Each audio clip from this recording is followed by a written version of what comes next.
chase.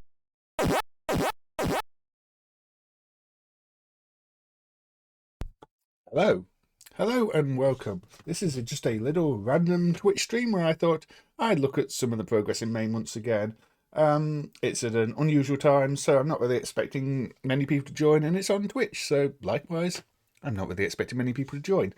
But anyway, yes, just going to switch straight to the game view then, and have a little chat about this one. Now, this is kind of interesting actually, because many years back, I can't remember how many years back, but certainly some years back, a Kaneko game by the name of Pack and Bang Bang was dumped. And the version that was dumped was a prototype. It was assumed the game never came out. And that version of the game was kind of buggy. You could crash it by continuing on certain levels. And I don't think anybody really played much of it, and nobody thought much else of it, other than it being a failed prototype.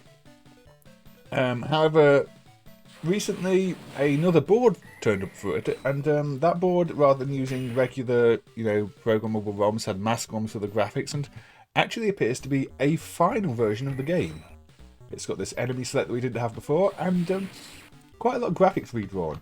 I mean, it's the same basic concept. You're picking up bombs and you're trying to take out the enemy over there, but it looks like Kaneko did in fact complete the game and release it. I don't think this is a great game, personally. It feels like just like the prototype. Gameplay doesn't really seem to have changed. It's just try and catch the bombs and throw them back, and don't get knocked off your platform. I don't know. Everything it's too quick paced, and all you're doing is trying to throw bombs back and hoping the enemy doesn't catch them. And you can throw high and low with up and down. The position of your character determines where the bombs land, so there is some strategy, but it seems like a very shallow game, probably one that was mainly designed to be played with 2 players rather than against the CPU. But yeah, I'm playing this version for a bit, and you can see this newly dubbed version, this presumably final version of the game, and then I might play the prototype again afterwards, so you can have a look. But you see, all I'm doing is I'm on the left, I'm throwing the bombs over to the right, they're trying to do the same. When the bombs explode, they take the platforms out with them, and when you hit the spikes, you lose. Or, if they hit the spikes, you win. It's weird that it fades out the backgrounds during gameplay, but the prototype version does the same, so that's clearly the intentional choice. I thought maybe the final would be different in that regard, but no.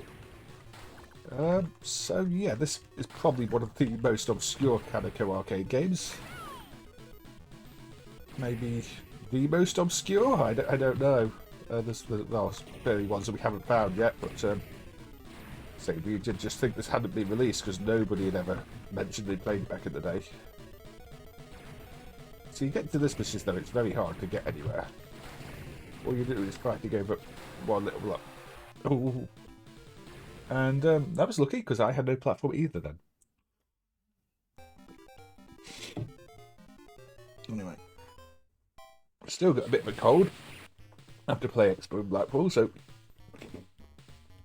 excuse me for that. But play Expo in Blackpool was a lot of fun. I got to do the panel talk with Roasted to Spectrum, which was chaotic, where I looked at some fairly obscure, weird arcade games, and we looked at some obscure, weird computer games, and yeah, did a little bit of fun last thing on the Sunday of the event. Ooh, we have a subscriber. We've got Antaeus subscribing. Welcome, Antaeus. Well, following even, because subscribing and following are quite different things on this platform, aren't they? So welcome, Antaeus. Thank you for following. If you're in the chat, feel free to say hi, and yeah, I lost that. So the character on this looks a little less minion-like within the prototype. I mean, not much. I mean, it's only a rough similarity, even with the prototype. But yeah, they have redrawn all the character art, which is interesting. Hey. Yeah, I'm used to YouTube. I mainly do YouTube, to be honest. Oh, look at all those bombs. So you Twitch. I might do Twitch once a month, or maybe I should do Twitch a bit more often. And sometimes I call Twitch Twitter, and all sorts of other nonsense like that. So yeah, it's all fun. Yes, I'm just tossing bombs back. Yeah, I can imagine with a friend this might be fun. As you can shout at them and scream at them. With the computer, it's just like, how dare you bomb me? Hey Tara, welcome. Welcome. Let me know if the stream's okay. And I lost. Well, even if you lose, you get to see a nice picture of some ice cream, fortunately. Now I can continue. Hopefully it won't crash when I continue, and I could fight the giraffe instead. I think the backgrounds are just random. I don't know. They don't seem to have any connection to what's going on or the stages. The other game runs on the same hardware as the Berlin Wall, which also just has photographic backgrounds. They've got a dedicated chip to display the backgrounds on it, which isn't found on other Kaneko boards. Come on, let's get rid of the giraffe. There we go. You're not a mod. I don't know if I have any mods or even how to set up mods at the moment. I probably have 0 mods. You know, I just have myself. I might have to look at that later then if you require to be mod or anybody requires to be mod. I don't know. You can tell I don't use this very often, can't you? I do have some mods on YouTube. You know, some of my regulars on YouTube get to be mods, but he falls asleep during stream. Well, sleeping mods are fine. There's still a few priority bugs in the emulation of this too. Between the stages, you can see those showgirls in front of the text, and they should probably be behind it. I may need to look into that. So, Kaneko. The picking up bombs mechanic is quite similar to another game on the Kaneko hardware, the Bonk's Adventure one. So I wonder if this was at one point maybe considered to be a Bonk game, because the way you pile up the bombs is pretty similar to the way you pile up the heads in Bonk's Adventure. That would be an interesting connection if it's the case, but clearly there's no Bonk in the character design here.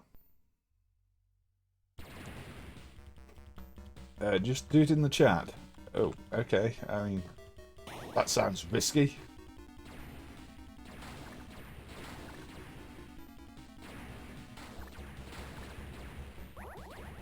Playing game. But yeah, that's the first time I've noticed that, how these bombs pile up in the same way. I don't know if it was the same in the prototype, but very noticeable in this version. Very noticeable in this version. So, this is the final one. I actually want to see what happens when you beat these first 4 characters. I'm assuming these are just... Oh yeah, you can't hold on to the bombs too long because, yeah, they blow up in your hand and that's just as bad. This is just chaos. Look at this. Pure chaos. Yeah, you can just fall in the spikes yourself and lose that way. Apparently I'm not going to find out what happens.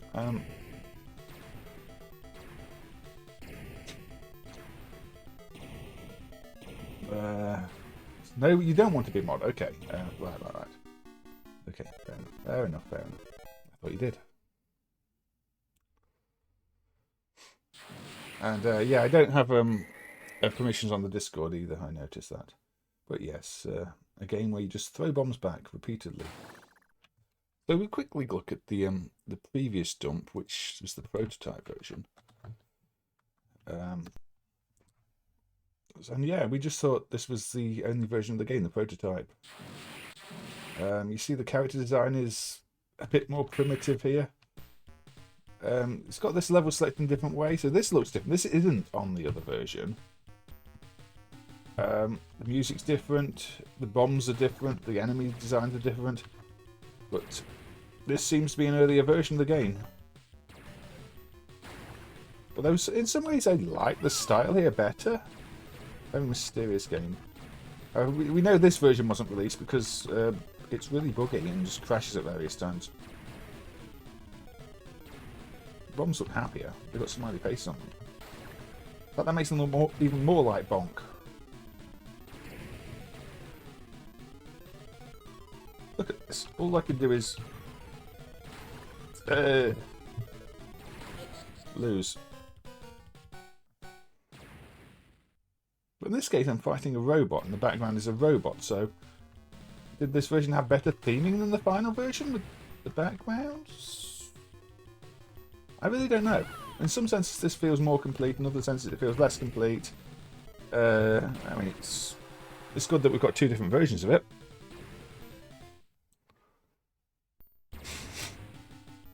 The small print is that you ask me and I say there's a lot of things that it doesn't emulate, especially newer things. But I wasn't going to put that whole thing in the title. Star means everything that is not everything. It doesn't emulate me either. It doesn't emulate humans. It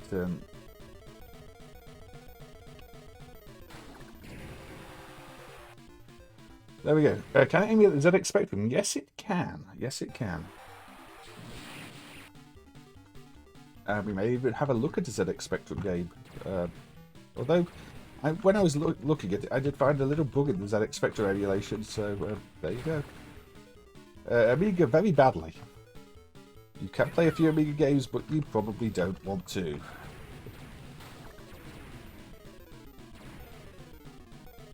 Atari, there were some recent improvements. I think it runs most of the basic Atari games, although I'm not that familiar with Atari, so I can't tell you for sure, but there was an entire rewrite of MAME's 68000 emulation to basically help do the proper Atari emulation.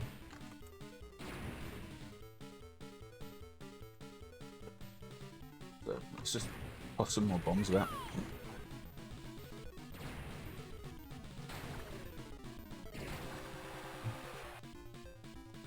2-0.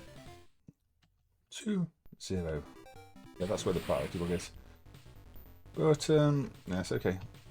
Let's just lose. Jaguar. It runs Tempest 2000, but pretty much nothing else. It does emulate the Kojo-based arcade games, Area 51 and the like. But yeah, the actual Jaguar emulation's kind of terrible.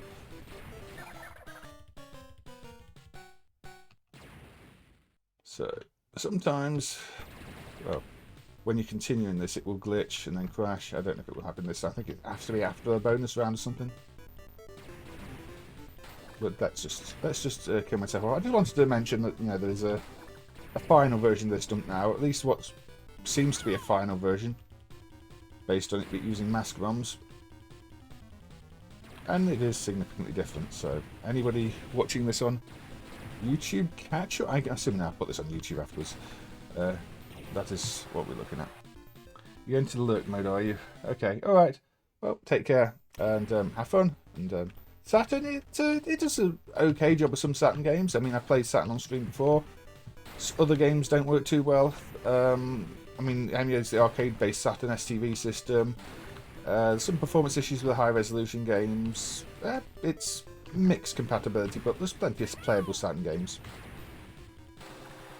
Why did I win? I was trying to lose. Autopilot. I'm not actually multi-streaming though, am I? I'm uploading later, which I think you're allowed to do. I don't think I have the bandwidth for actual multi-streaming either.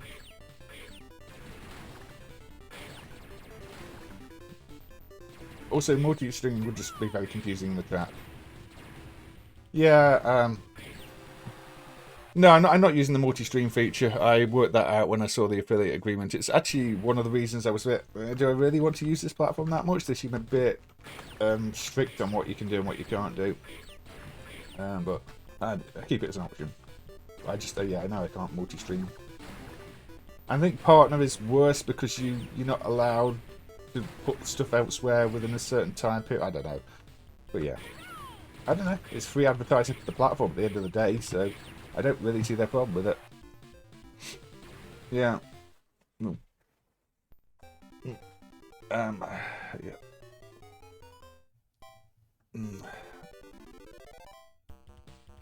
Anyway, I'll quit after that for now. Yeah, 24 hours, something like that. I don't think they're super strict about that one because I've seen others do it all the time, but I tend not to have to do that anyway. So, does it do Spectrum? Let's change my view to that view. And yes, we can do a bit of Spectrum.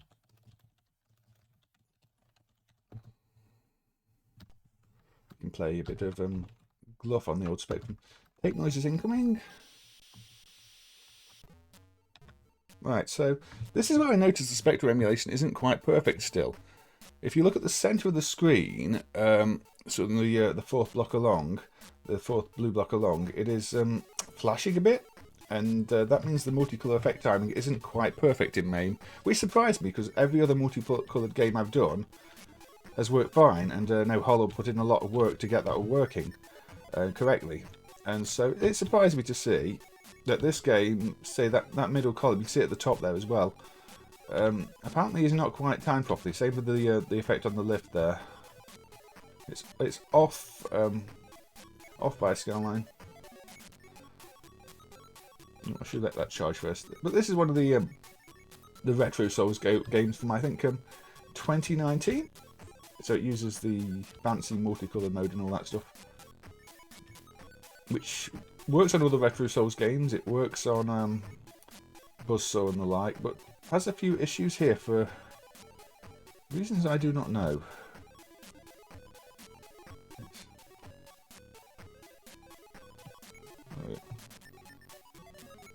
My window's out the way. But, as you can see though, Retro Souls tend to do fun little puzzle games, and this is one of them, and they like to push the spectrum to its limits, which is what the multicolour engines do, because usually the spectrum can only display 2 colours in only 8x8 tile, but with these engines they sync everything to the screen and swap out the attribute tables per line, or even finer than per line, which lets them have much better looking colours, even if everything ends up a little bit looking like it's confined to tiles, because, well, it is.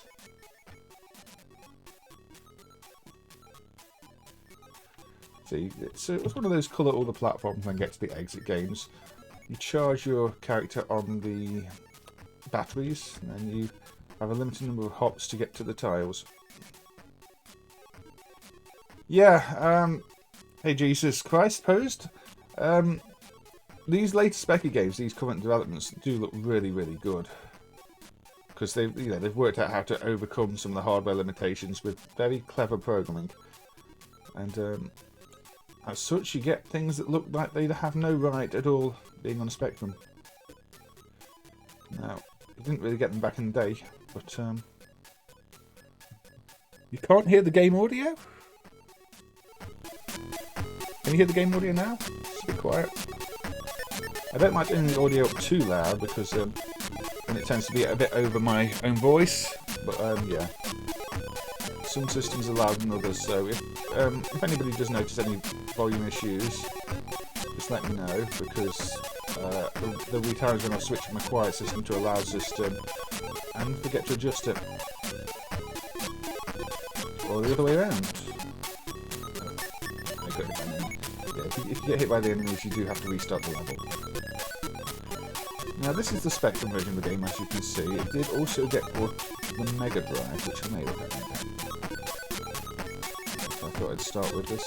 Now looking down is kind of handy, because there can be enemies below that you might want to do your best to avoid, but obviously you can't look down when you're above a lift, because down on the lift sends you down. But in other cases you can look down. So the door. Hey, because, well, the case? I don't know. How do you pronounce that? Picasso roller. I'm not sure, but hey, welcome. I will mispronounce everybody's name, not because I don't like people having names, just because I'm really bad at pronouncing names. Good. Welcome then, and I'm glad you're good. Right, so we can up here, and we can do these platforms up here now. So every level in this is a puzzle. Sebastian, pick a said Sebastian. Yes, welcome. I think I recognise that name from elsewhere. Yes, sorry, I just don't know where to break up some of the words if it's all lowercase. So I end up combining names and parts of names in weird, unusual, and incorrect ways, which is nobody's fault but my own. Yeah, you follow me on Twitter, that makes sense. That will be where I have seen your name before. It's a good job there's not a move limit on this, because I am making a complete mess of this level. So, what? I've done the same again, I've gone straight to the Anyway, this is the Spectrum version, but it was also released on the Mega Drive, which is kind of interesting to see. So SGDK. Been playing emulators in '97. I think I probably used emulators back in '97, but more Spectrum emulators on the Amiga. I got more into MAME a little bit after that, after using some Mega Drive emulators. So Mega Drive is a system that is very, very close to my heart. It's what I owned, and I did the Haze MD version of MAME back in the day. So this is the Mega Drive port of the game, which, as you can see, has fancy 16-bit graphics and a soundtrack that sounds like nothing else you ever really hear on the Mega Drive. Yeah, MAME started back in 2000. I think that's when a lot of people started to notice MAME. Okay, there was a big following when it first came out, but by 2000, 2001, it started to emulate a lot of platforms people remembered. Newer ones, I think, better than it did in the early days. I mean, it still was a bit rough, but the experience was a lot better than the sort of the 90s versions of MAME, where it was still a little rough.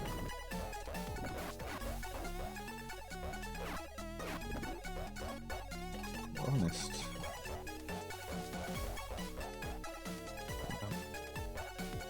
Oh, I missed one in the middle that I can't get to anymore. That was silly. Why? You should always pay attention. But it's the same game. I don't know if this is meant to be running in PAL mode actually, because the music is a little quick here, I would say. But that's not what I wanted to do. What is it? No, okay.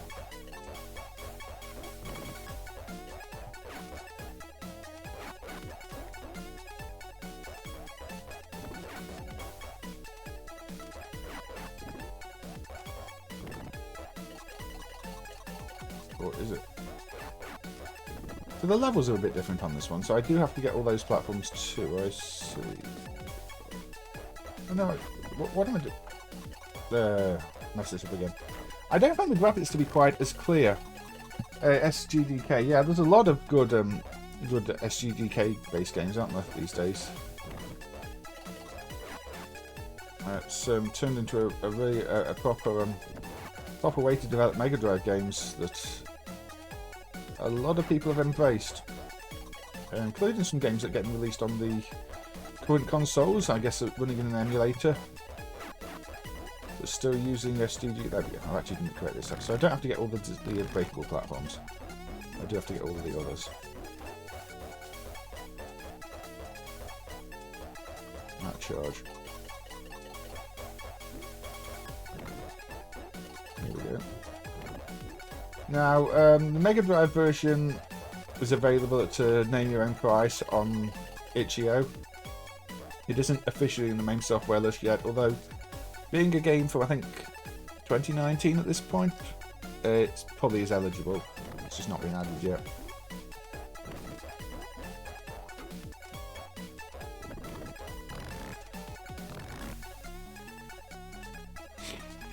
Yeah, there's lots of good homebrews on the NES too. I've not looked at as many of them, but Alistair Lowe, I looked at one of Alistair Lowe's the other week, the Tapeworm Disco one, and he was at Play Expo and showing off some of his new stuff as well. The game he's doing with John Gage, which is also on NES hardware, and that looks a lot of fun actually. I can't remember what it's called, the one with the chests and the knights and things like that. Puzzle game again. I think that's one thing we are getting a lot of as well, is really good puzzle games. What on this? Oh, what's done now? Yeah, especially on like the retro soul stuff on the Spectrum, we get some really good puzzle games, and on the Mega Drive with the SDGK stuff, there's quite a few good action platform type games. So yeah, it's a really strong homebrew scene for both those platforms at the moment.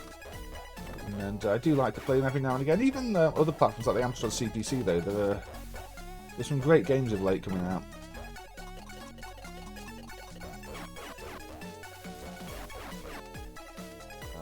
I've covered some of those. But anyway, that was the Mega Drive version of Gluf. Now, shall we look at some silly old nonsense? Let's have a look at some plug-and-play games that I emulated back in the day. While we're on here, let's look at Guitar Rock, or Rockstar Guitar, as it is called on the box. This was put out by Ultimate Products and Taiko, and is one of those weird, well, rip-offs of Guitar Hero. But this one just happens to have Manic Street Preachers, Your Love Alone Is Not Enough, which is the only version of the system I found this on. So let's just play a little bit of this as something else.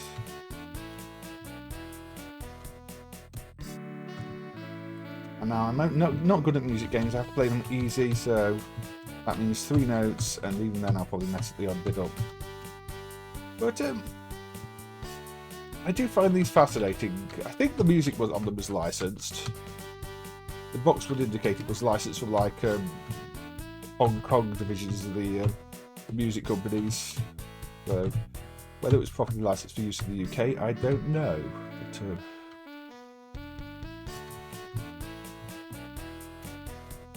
there aren't many of these on the 8-bits. I'm surprised there aren't more 8-bit chiptune Guitar Hero clones. At least these CPC I don't think have any.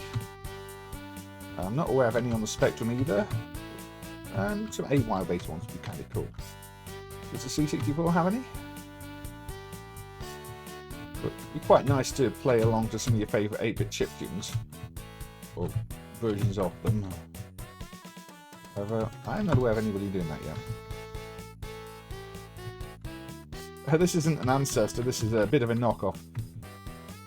This was, I think, this was made long time after Guitar Hero. This is a plug-and-play console. You know, one of those guitar-shaped things you plug into the TV, put batteries in, and play songs on. It clearly took a lot of design hints from Guitar Hero, though, with dodgy Sun+ MIDI music. But I do like a bit of Manic Street Preachers, so kind of like this one. Do that with it too, which is stupid.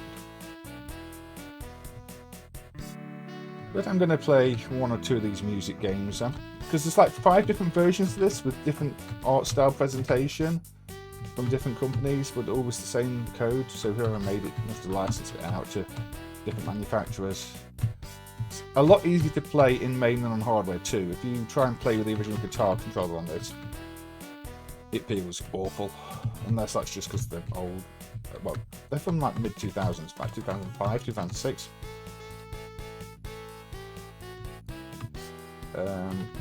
But yes, funny MIDI versions of the songs. This sounds better than a lot of them. If we have a look at some of the others, you'll probably be covering your ears. Not because of my playing only, but because some of them have terrible renditions of the songs. And MAME's Sun+ emulation might not be perfect, but they sound pretty well on original hardware too. Oops.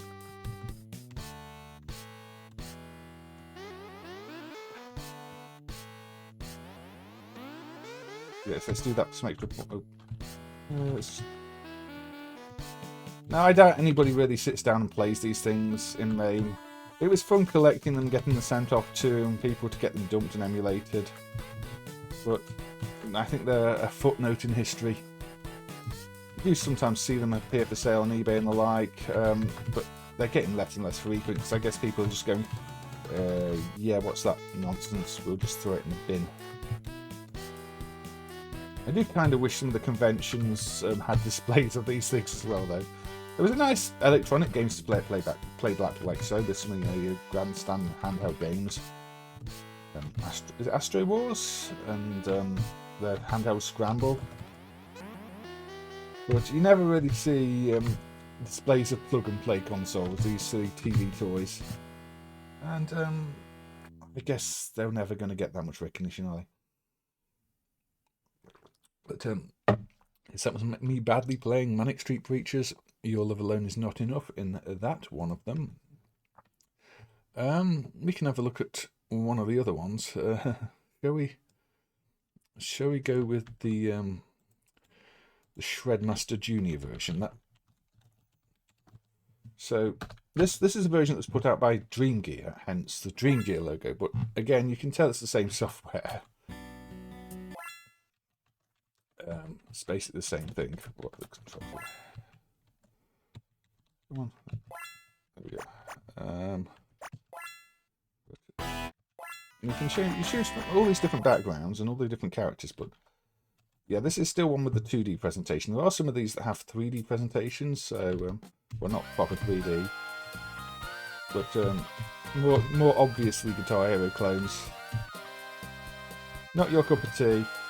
No, I just find it interesting that they exist as products. We're not going to play too many of them. So I'm going to play this song, and then we'll probably have a look at some other arcade games. If there are any arcade games anybody wants to have a look at, do let me know. As long as it runs in MAME reasonably well and is Twitch friendly, we can potentially have a look at it. But yeah, a bit of Bon Jovi with quite a bad rendition of the song, to be honest. But yes, plenty of these running MAME these days. Some on different engines too. There's Guitar Fever, one of the ones Ashen's covered back in the day. Guitar Superstar. There's a whole bunch of them, and then there's just knockoffs in other products. But music games, interesting genre. I'm terrible at most of them, and I just wonder how many of these we still haven't emulated.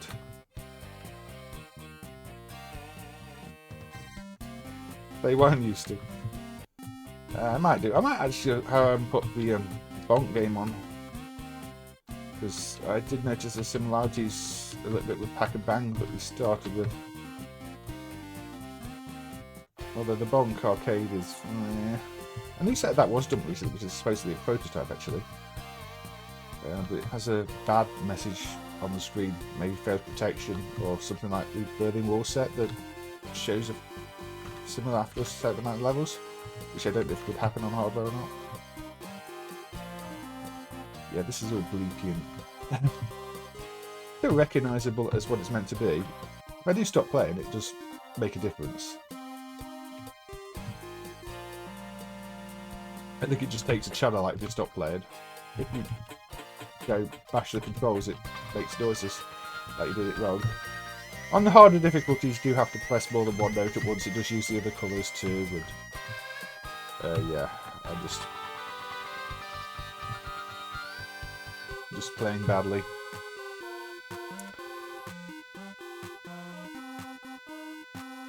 But it doesn't sound great even on original hardware, this one.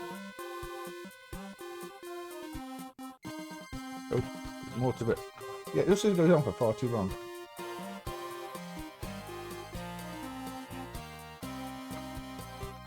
MAME's been doing a bit of emulating music games lately. We've seen the Taiko games, thanks to Windy Fairy's work. So, you know, at some point I should probably do a complete stream of just musical stuff. The good and the bad. Yeah, I forgot that the song went on. It seems to go on for too long.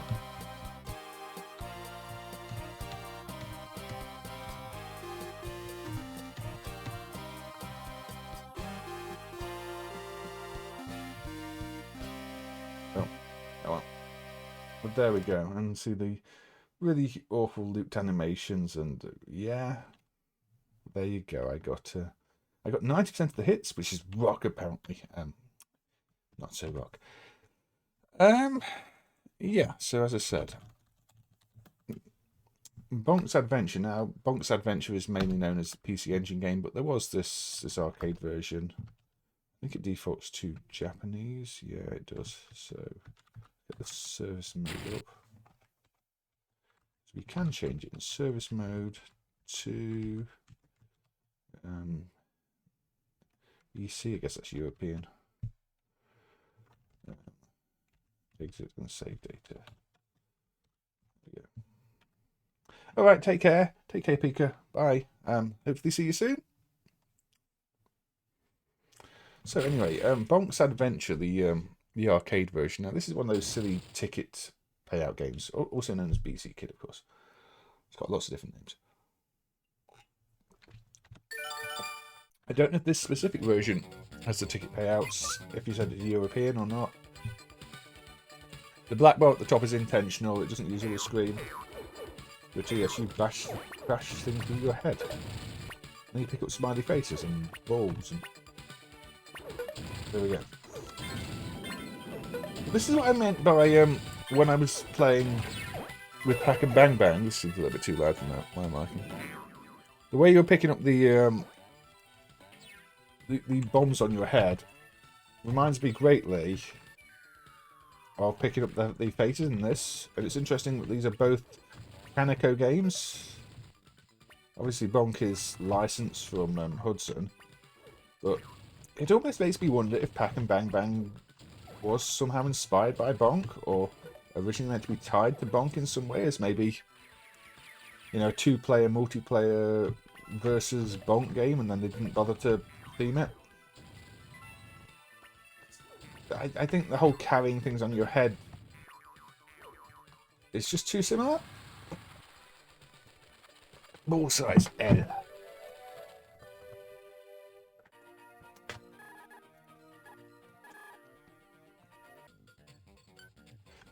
But yeah, you can choose the levels in any order.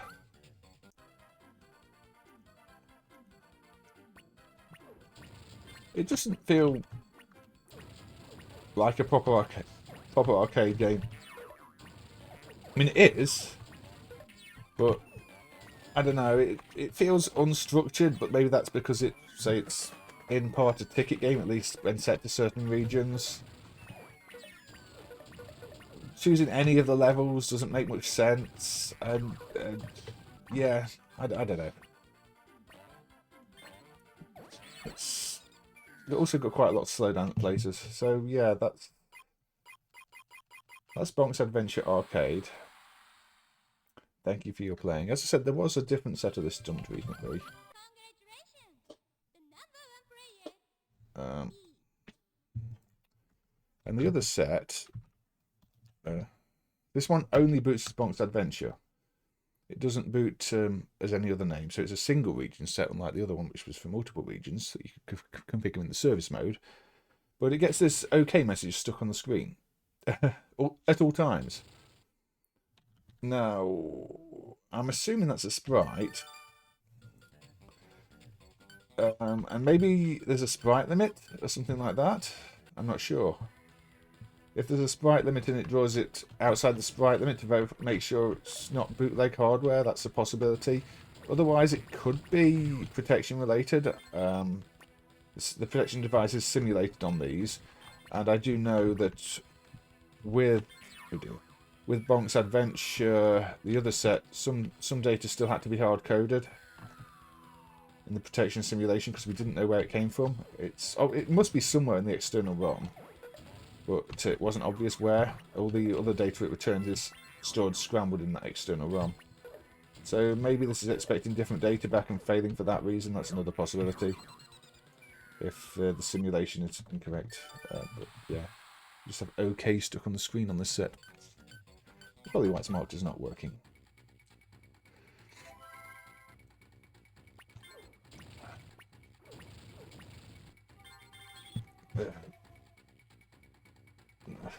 I've got a bit of a cold from Expo.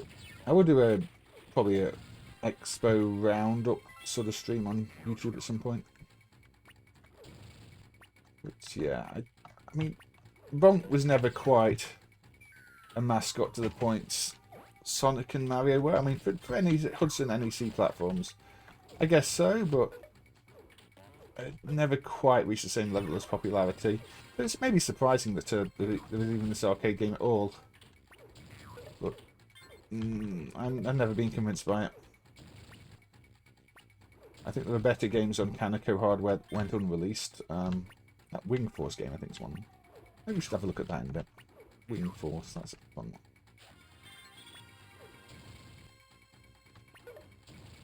Yeah, just I only really put this on because the way that you could pick up the heads was reminding me of well, Pack and Bang Bang was reminding me of that. And that, yeah. Go along, complete the levels. Win tickets. Maybe don't win tickets in all these versions. Then it still has ticket dispenser, apparently, but I don't know. Does the attract mode mention tickets? Maybe not. Oh, ticket dispenser's off. Okay. Yeah, ticket dispenser's turned off. So now the ticket dispenser's turned on, you can see it's spamming tickets all over the screen. And it's telling you how to win more tickets, and yeah, now it looks like a redemption game, doesn't it? Also, I note that the extra this doesn't have the black bar at the top. Instead, it just has a bar at the bottom. You're meant to hide on the monitor instead. So clearly, between this version and the final version, they decided it was better to shift the screen down rather than leaving there at the bottom. You meant to scroll off. But you see here that I'm sure the PCB outputs the whole resolution. It's just a case of stretch it off the screen. Anyway, that was Bonk's adventure, and we'll stick with the Kaneko hardware. We will have a little look at Wing Force, which is vertical. This is a prototype. From my memory, this does not even bother to read the dip switches, so it's by Atlas on Kaneko type hardware. It's fairly complete as games go, but I think they just hadn't added the polish and added all the bits and pieces to make it feel more like an arcade game with the dip switch support. But yeah, it's a really solid shooter. It really deserved to come out.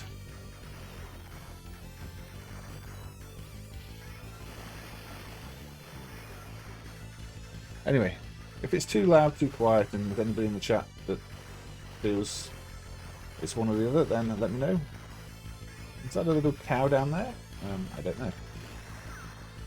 One of the things with the YouTube channel we do is cow spotting. So if you see a cow in the game, shout cow. If you don't, fine too. Yeah, they clearly put a lot of attention into the background detail. You've got those birds flying around. Soundtrack, likewise, is a really strong soundtrack. So this game is clearly going somewhere. It must have been cancelled very, very late on in development. I assume it's not just a case like Pack and Bang Bang, where one day we find a final build. But this is definitely a prototype, and there's no real evidence of it being released. Oh, I can hold now fire on this one, I forgot that.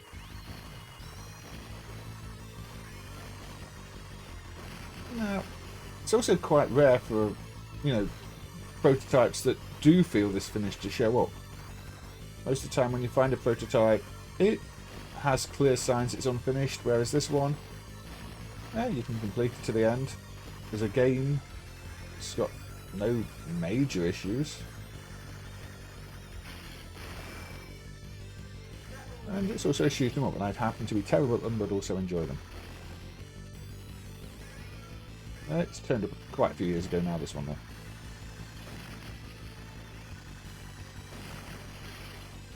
But I don't think anybody would have played this in the arcades unless they were lucky enough to be there for the location test back in the day. Or if it's on some random bootleg arcade cabinets these days. Which is probably more likely.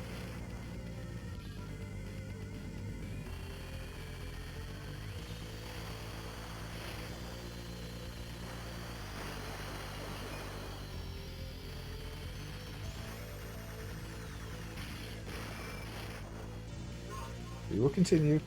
Oh, checkpoints. It's from that era of shooters that had checkpoints. Which you could usually bypass by using a second player, but we won't. No, it's not a cow, is it? Is it? I mean, maybe it's meant to be a cow, but it looks more like a zebra.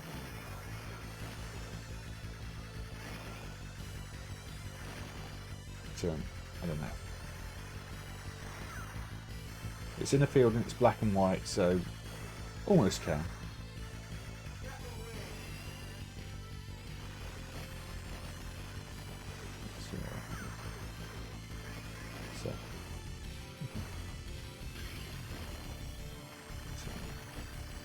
This may be your monthly Twitch stream, I don't know.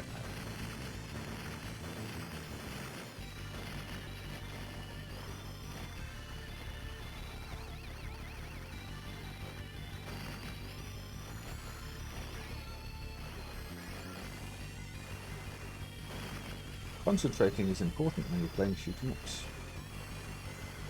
I'm not one of those streamers that can really talk and play well at the same time. I mean, I don't play well anyway. Play even less well. I'm trying to read chat and talk to people.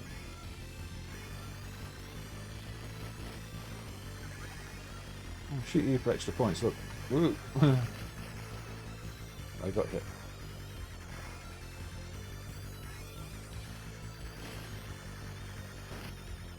Maybe it feels a little generic as shooters go, but a lot of them did. I don't think there's anything wrong with it. It's not as generic as, say, Barrier Metal. So I doubt it was cancelled on that basis.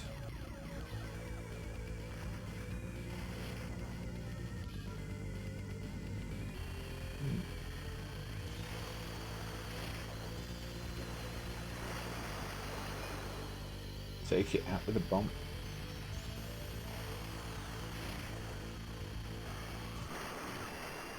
And there we go. Look at that warp effect.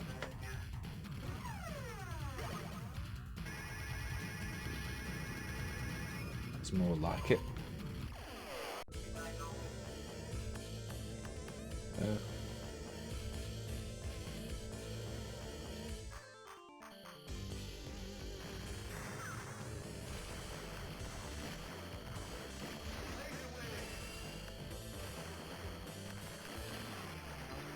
Yeah, if you get hit, you tend to lose your weapon power. More so than your lives, I think? Or maybe you lose your weapon power first. That was silly.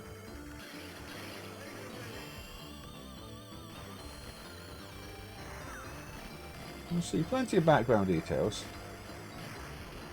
Bombs are a little weedy, but, you know, some games have overpowered bombs. This goes the opposite way.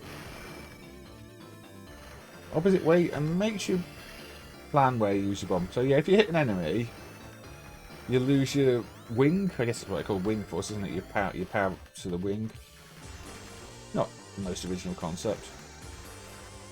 There's some enemies behind the background too. Some Xevious-like rotating panels. And I'm dead. But yeah, wing force. If you're not checked out Wing Force before, it's one of the better prototypes that's been dumped in, say, the last 10 years or so.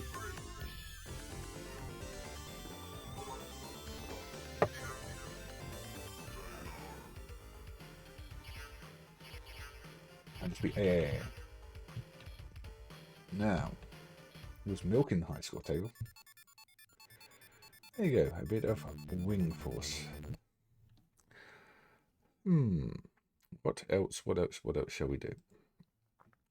Let's go back to some musical stuff, actually, because I don't think I ever really showed these off at the time.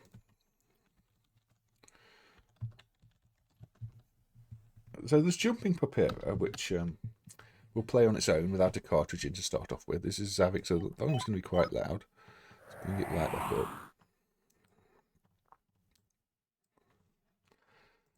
So this is one of the music games, except this one had big jump pads, pads for you to dance on. Basically, I think a row of 4 dance pads rather than being buttons. Otherwise, I think we can put it on. No, let's put it on hard. It even saves your percentages. So,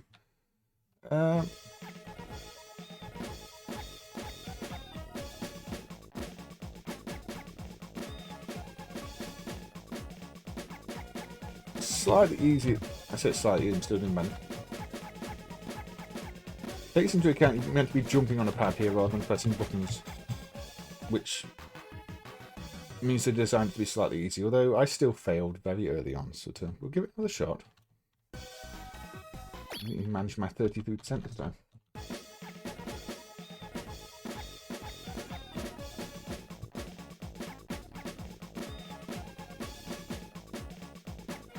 I'm doing terribly. Coordination is not... Yeah, okay.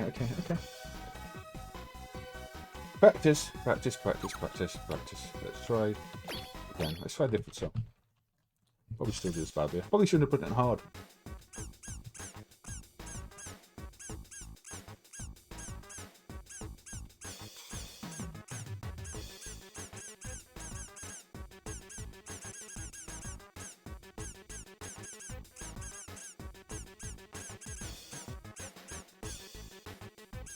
Oh.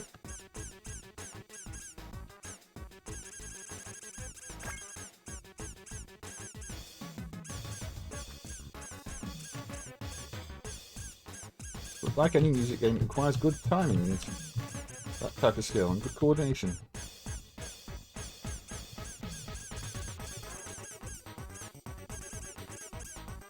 And I don't have those things, so when I play music games, they tend to go badly, especially on the harder difficulties. Even easy games.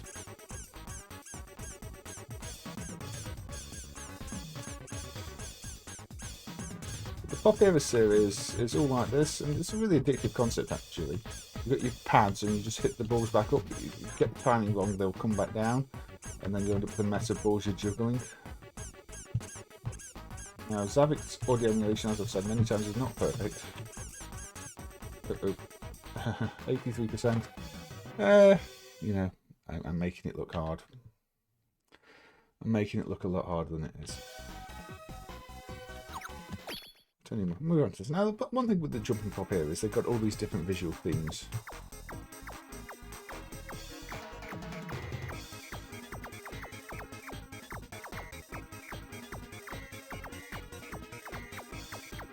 It doesn't punish you for jumping on pads you don't need to jump on either, which you can obviously use to your advantage and just press all the buttons all the time if you really want, but that feels like cheating. Because, you know, real people only have 2 legs. Unless you use your hands too, in which case that is probably cheating. Rates more like Twister. Or you get a friend, which is probably not cheating, because some of these have 2 player modes in. But yes, it's the rules and times for music with lots of Japanesey music. And I'm using the built-in songs at the moment because this is one of those systems that can accept certain types of cartridges. There are a few made for it. It accepts some of the Carol ones, only specific series, the Super cartridges, I think. The SP ones.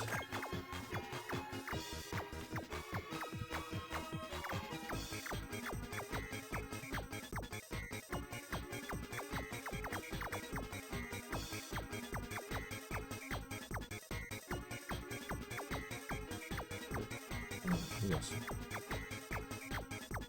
Can we get to the end of the song? Can we make it? That's the challenge for me. Get to the end of the song without just doing this and cheating. No, let's just cheat.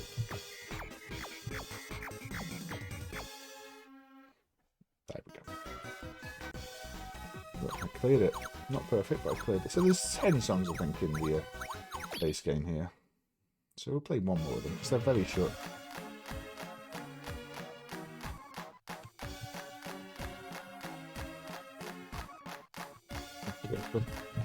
Yes, let's just the 4-button approach.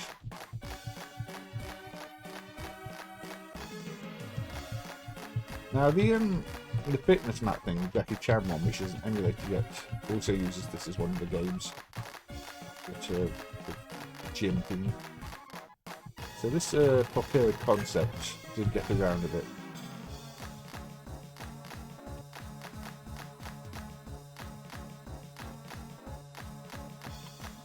And I would like to improve the audio emulation one day because it's far from perfect right.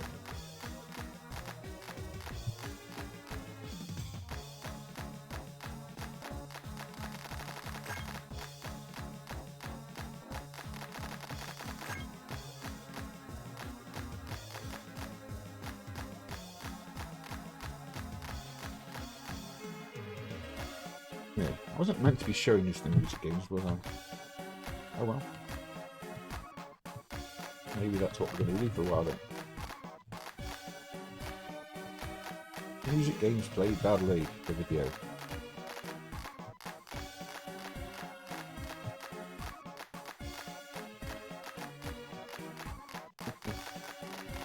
Historically, nope. Missed and failed. However, what I wanted to show with Jumping Popira is that the JP cartridges are a little bit different. Most of these games, most of these Zavix type units, the what cartridge was is the Ikara type cartridges. The extra cartridges are just more songs.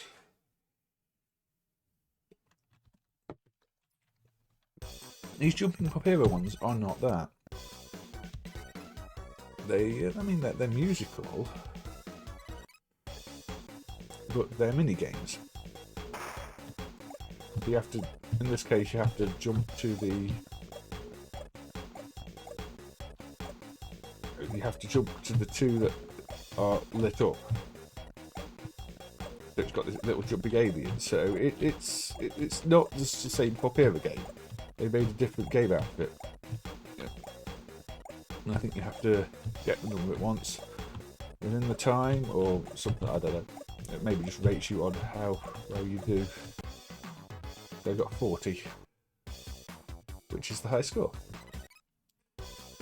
But it's not just the one game in here. I mean, that's the thing. There are multiple games in each of these cartridges that work with the MAD. In that case, I was clearly meant to do something that I failed to do.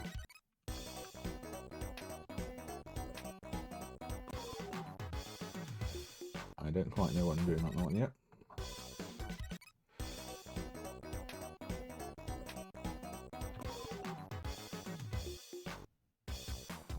Okay, what am I doing?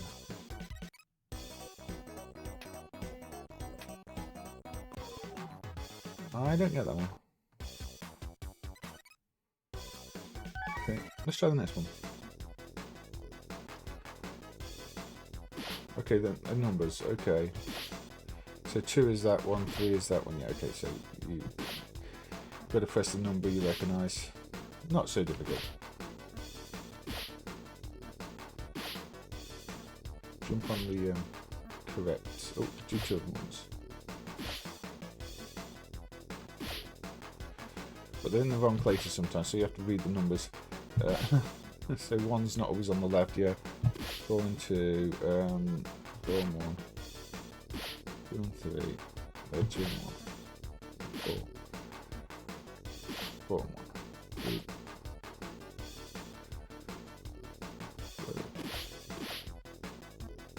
4. I think you can just do the same thing you can on the whole bag, so. Yeah, it would actually be tricky to do this on a real map because, well, things.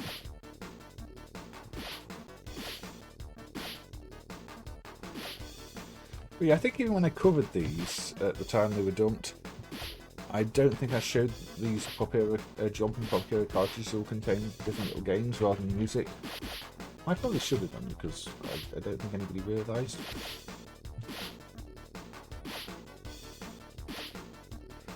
So this is the JP01 cartridge. Now the JP cartridges are only compatible with Jumping Popira.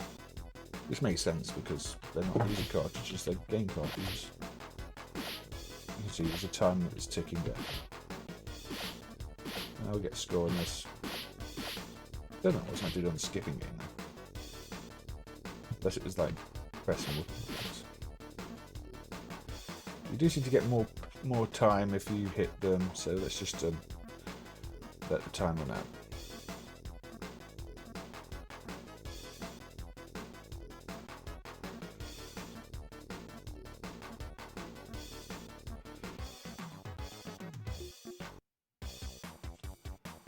.92, which is let's scroll down.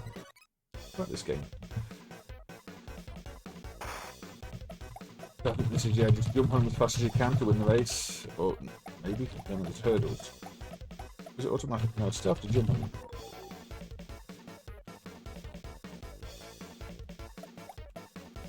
So you jump on the... Okay, you run on the middle two, then you probably press a different one to jump. I managed to jump the first time.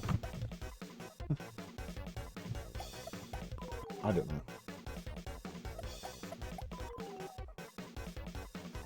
Press the other two to jump? I have no idea. It would help if I could read Japanese and have the instructions to this. And what's this one?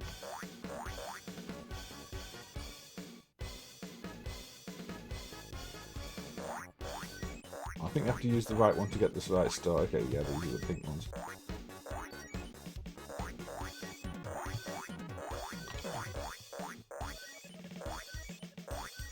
So yeah, it's a bit like music games, but you're grabbing the stars when they go above the correct coloured alien.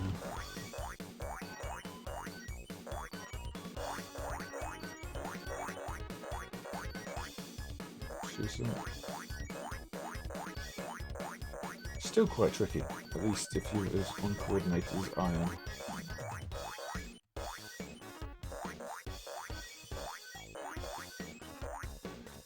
It's very cutesy art style, isn't it? And, I doubt anybody's done these on Twitch at any point. Which is one of these ones. You have to get the green ones first, even if they're together, because of the, yeah, things that require coordination.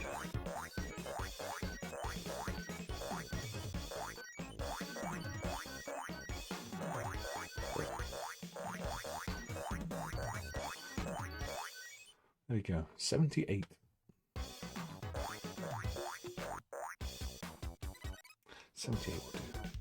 So what else we got? I've not played that one yet. What's this? Okay, it's a shoot 'em up. Jump on the things to fire at the rocks.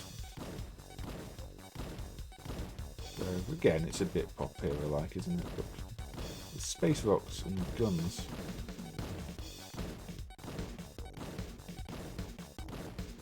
Let's see what they've done.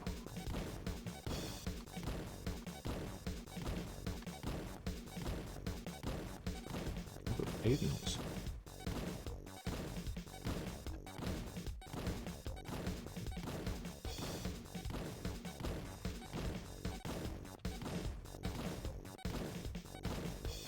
Bigger aliens. They still only take one shot.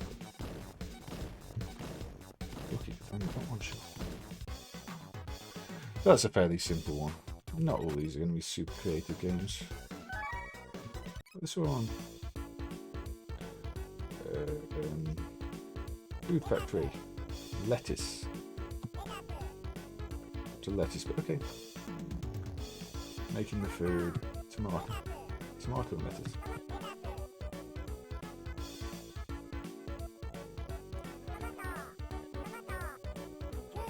It's a memory game, isn't it?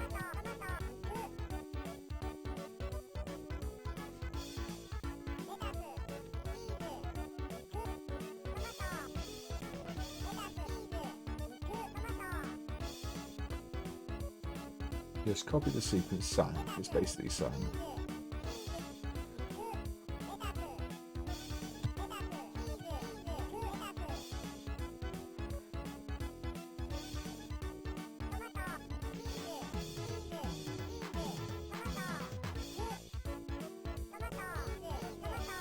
Oh, wrong.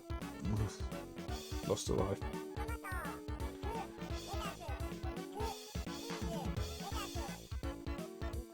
No, press the wrong button. That is.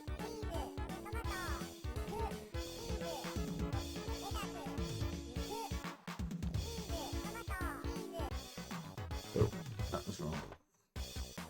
Anyway, that was the cooking one. We do this one. Oh, a spaceship.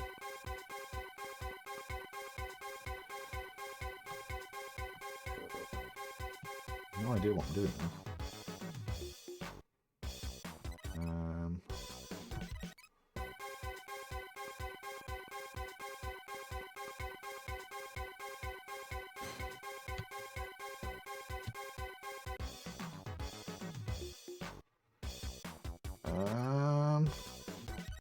Don't quite get it.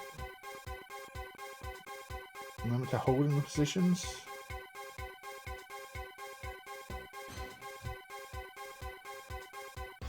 Is it just how quick can you do it? Is that it? Just test the reaction time. Okay, that's a very, very quick reaction time test on my looks it. What's this? Oh, you have to. Yeah, okay. You have to do the sequence that's in front of you.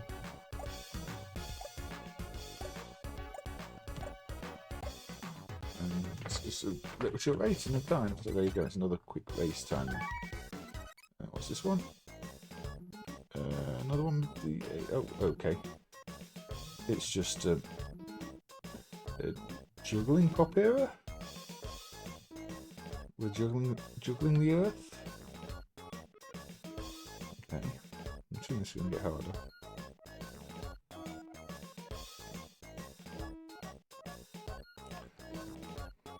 Don't know why we're juggling the earth.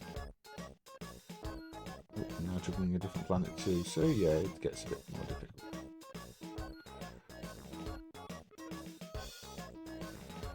Well, I didn't think I was going to spend my early afternoon juggling planets. Can't do this in No Man's Sky.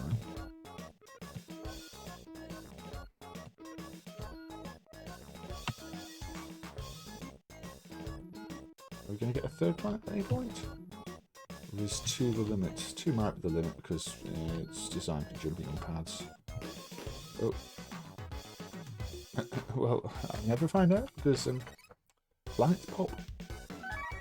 Something else happened today. So yeah, we've done this one. We've done this one. Okay, so I think that's all there is in the JP01 cartridge, but let's have a quick look at the JP02 cartridges too.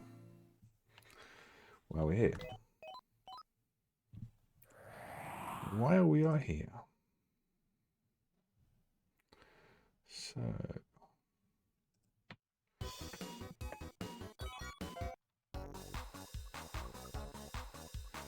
again, I think this is what's the first game? So these seem to be for 1 or 2 players, I'm not sure.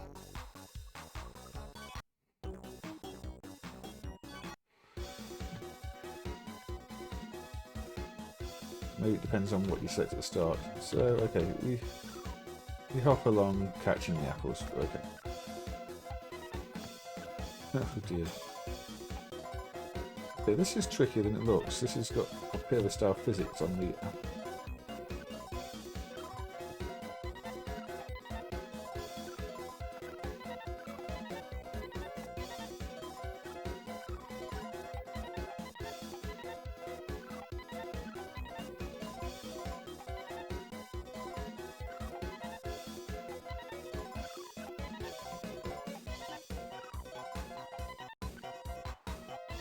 Is that one green?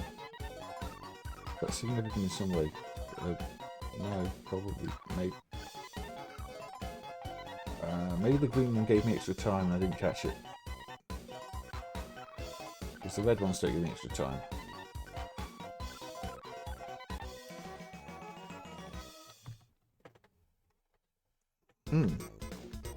28 will do.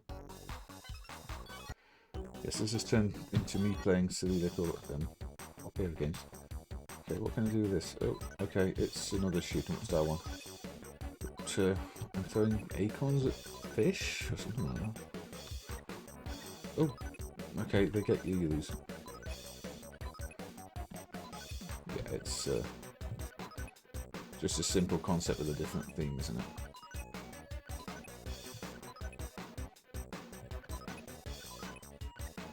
But you can only fire one at once, so you have to be careful. If you misfire, then you get got. Like that.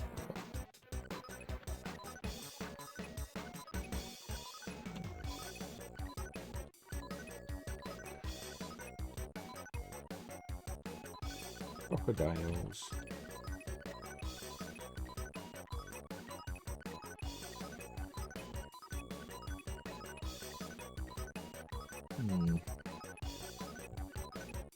I like the faster pace here better.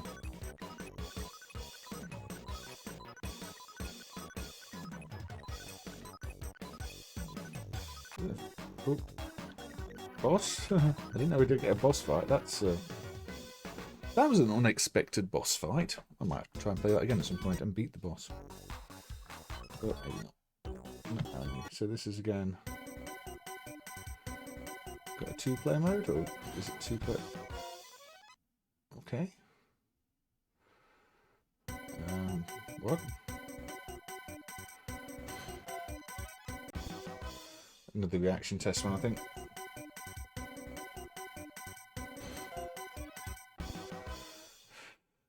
It seems to be competing against the computer. I can get this cake though.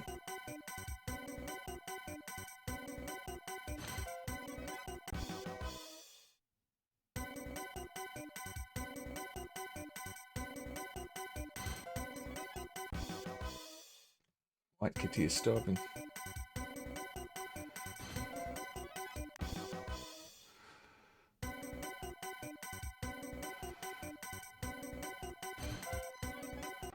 Is it going to give me anything else that I'm not meant to pick up, like a bomb? Makes sense, but seems a bit too easy.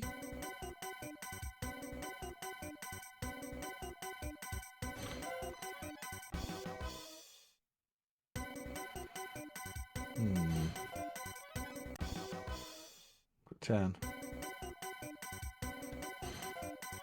Not jump for it.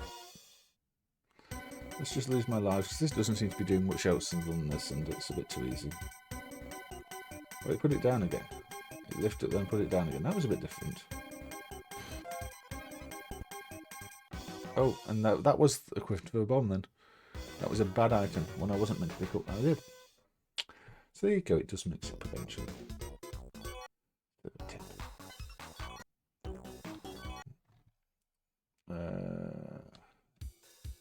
Oh, it's like the alien grabby one, but with these characters.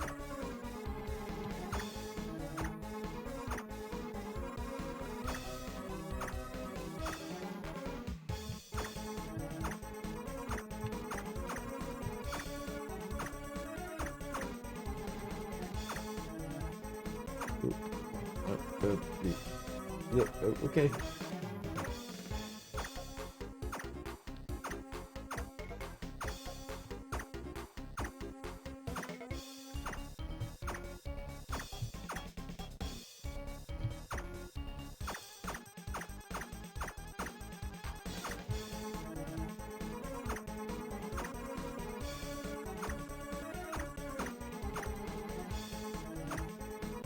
So, I'm guessing not many people outside of Japan have really seen these, which is a shame. The only real thing using this type of cartridge that came out over here was the E-Cow, and even then you've got a very limited selection of the cartridges and songs compared to anywhere else. Different songs though in Japan, but Japan had like 100 or so cartridges, and everywhere else had like about 10 at most, with half the songs on them.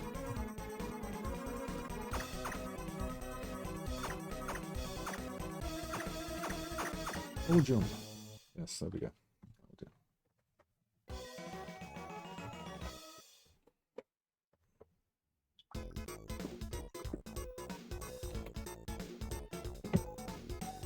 So, where are we going now?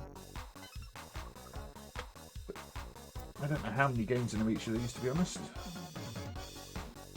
But, enough, clearly. And if you had kids and one of these at home, and they knew how to navigate the Japanese menus, I'm sure they'd have a bit of fun. So what we're doing here? We have inflating balloons. When a balloon appears, you inflate it. So it's just a case of jumping quickly on the pads. What balloons are?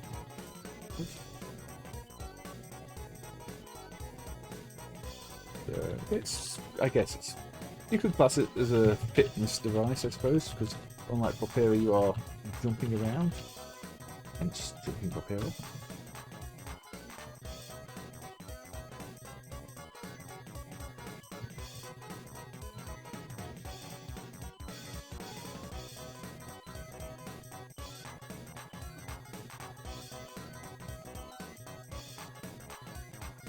Yeah.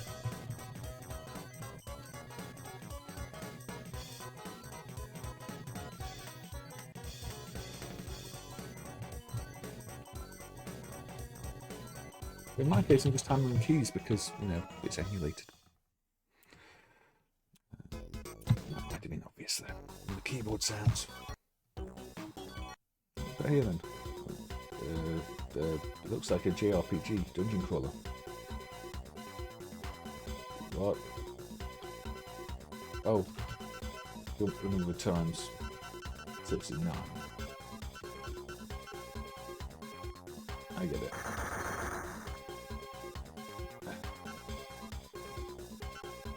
Okay, 8, 4, 8. Oh yeah. Do that gate.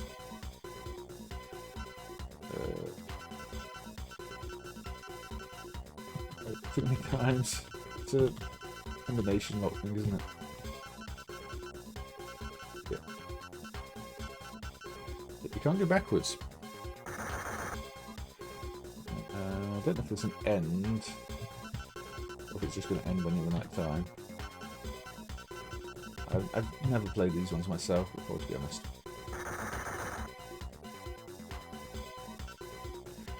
I did get a bunch of plug and play bits and pieces I've been collecting over the years posted up the other day too. Nothing too interesting, although there are 1 or 2 other random sports games, which I'm not sure in any of the emulated plug and plays. We'll see what can be done and what can't. It's never going to be... Okay, this time it lets you press the wrong button and jump in the water. Fair. Fair. Not press the wrong button then.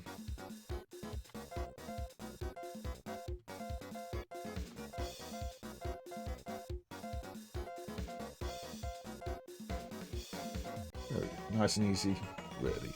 Just have to think. So it's setting the best time on, and I guess it saves all these times. I believe there is a serial EEPROM in the cartridge. Did we do this one? No, this looks familiar. Okay, it's juggling, but more hot potato style juggling. You have to, yeah, be quick with this one.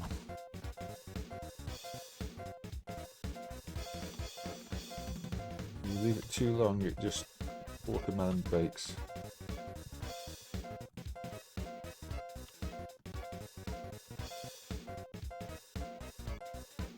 Oh. Fair enough. Nice and simple. Nice and simple.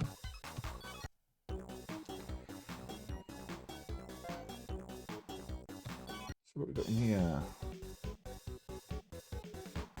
Got, okay. Down a little?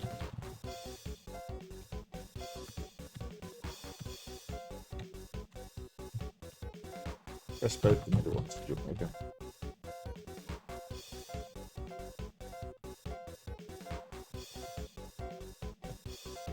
And obviously time gets over the turbo.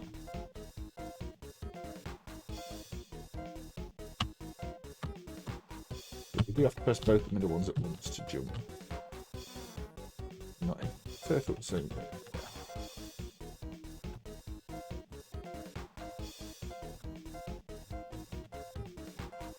I don't think you have control over the height, it's always into the same jump height. So come on, bunny, over the finish line you go.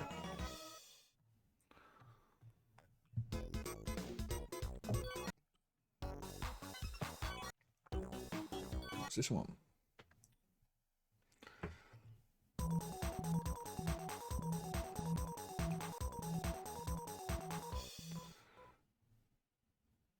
Huh?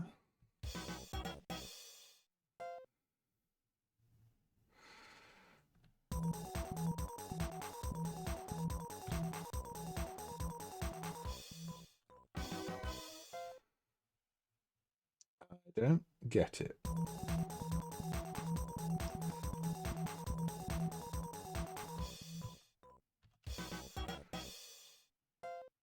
How am I meant to tell which one it's in?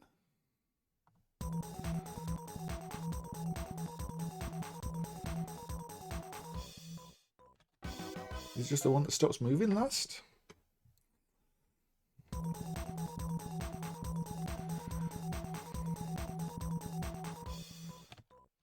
Seems to be.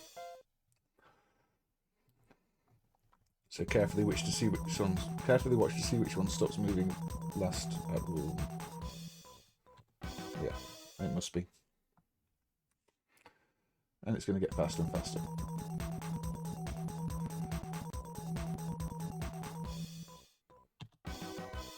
That was close.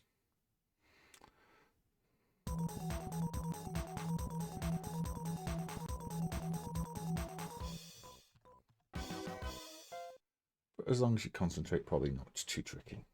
Unless it's one that gets more difficult for other reasons.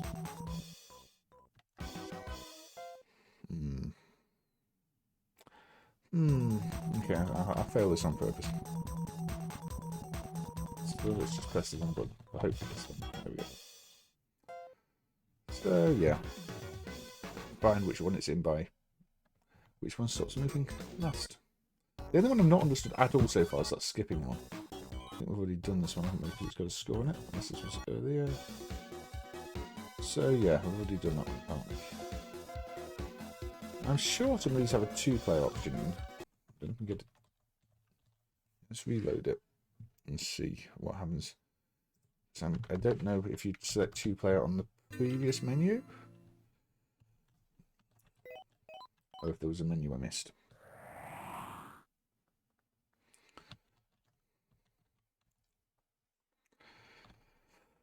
Wait. So is this a 2-player option?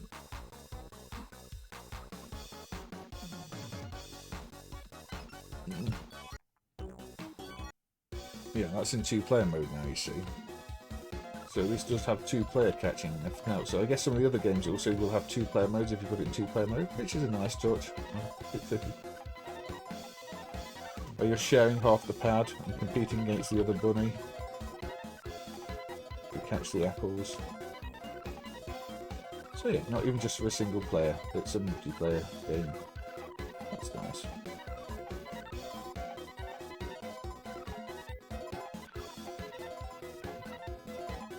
It's a bit tricky playing with just one player.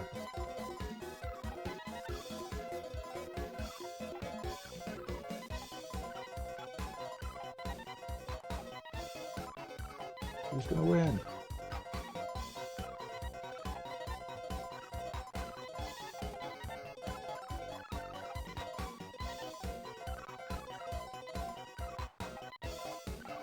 So if anybody's tuning in expecting lots and lots of arcade games, like I said, the emulator of everything, well, I think those things nobody's ever going to really think about looking at otherwise. So, this was still 2-player mode. Yeah, that's definitely 2-player mode.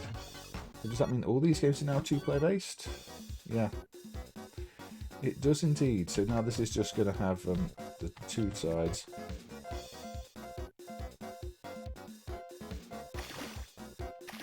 So, yeah. Fair enough. So after going through all those games, yeah, there's 2-player versions of. I think this one I did, isn't it? Yeah, this one I did already. Okay, so that is Jumping Popira, and yeah, that is fully playable and enjoyable. I'm a bit annoyed that I just never managed to fix Taiko de Popira properly though. There's something really weird with the sound effects and how the drums work in it that I don't know. Is it bad IO emulation? Is it the actual sound chip going wrong? But it's too distracting to possibly mark these as working. Now, unlike proper Taiko, I think this just has the 2 positions on the drum, the 2 drums. There's no edge. So to advance in menus, you press both buttons at once. Both drums at once. And then you can rotate. And choose the song you want. And choose the dip if you want. So yes, Taiko, but not the arcade Taiko. You can hear the sound is pretty awful. Now, part of me wonders if that's because it's registering the drums as being hit for far too many frames, or if it's a reverb effect that the not emulating the sound chip. But some of them have ridiculously high pitched, not reverb, envelope.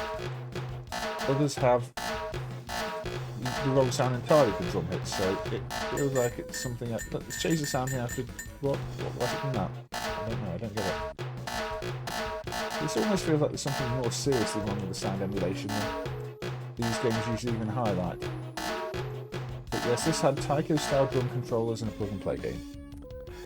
And I'm sure that was completely obnoxious to your ears. Let me see, we could have a look at another song. And again, this is running from one of the cartridges, in this case, the Super cartridge, TV Junior. Which I think is also compatible with regular, okay, not regular type, but regular Popira version.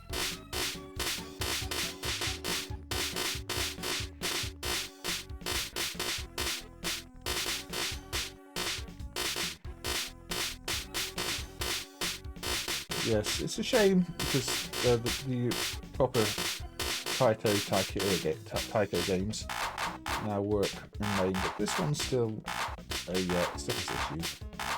Apart from Taiko 1, it's still not comes up.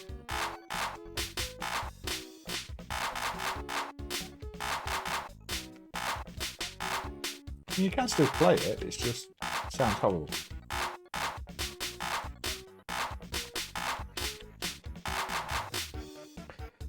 It's very easy for me to fail. Let's keep trying and have a look at. Let's actually no. Let's quit out of the one with the cartridge. Let's just load that as the base machine, which this isn't. Yeah, it's just not working still, mainly because of that those sound issues.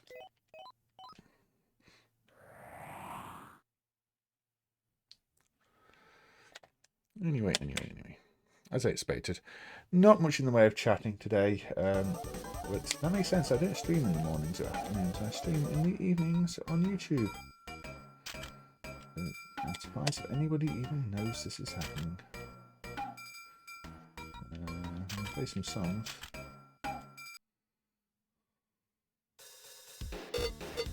See, now it's just got a really weird sound to it. But what is going on with this drum sound?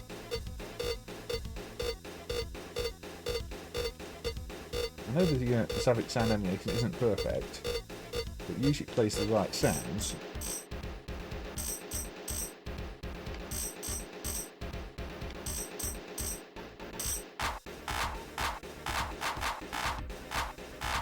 Almost as if you would think maybe the trigger's in the wrong order or the wrong place when it's not updated as the sound address or something like that, but the trigger's definitely right.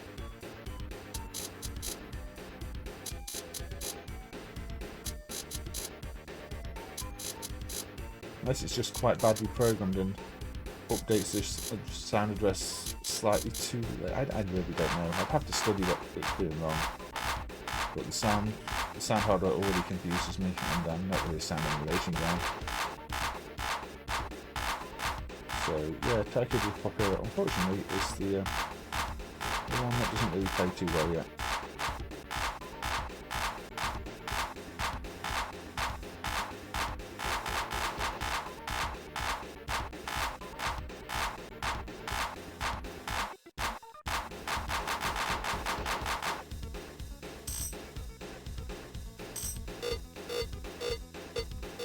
It's interesting on those counter ones, it seems to count as multiple hits though.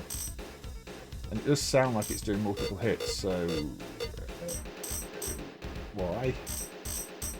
I don't know. Maybe I need to try and treat the analog thing like digital, like the Taiko games do, the arcade ones for the driver. Because that did seem like it was registering multiple hits. Making the score. We actually finished the level.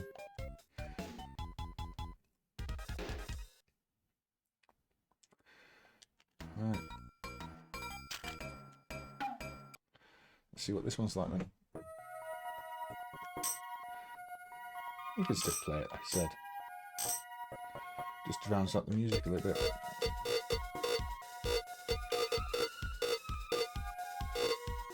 So every hit seems to count as 2, which is weird.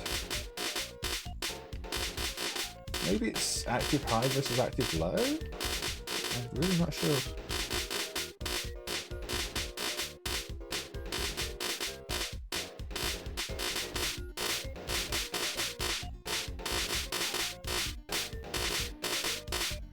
Maybe somebody wants to have a look at it for me. I don't know. I could definitely do help with some of the IO stuff on these graphics games, especially the ones with custom gear controllers. It could just be an IO problem, not a sound emulation thing.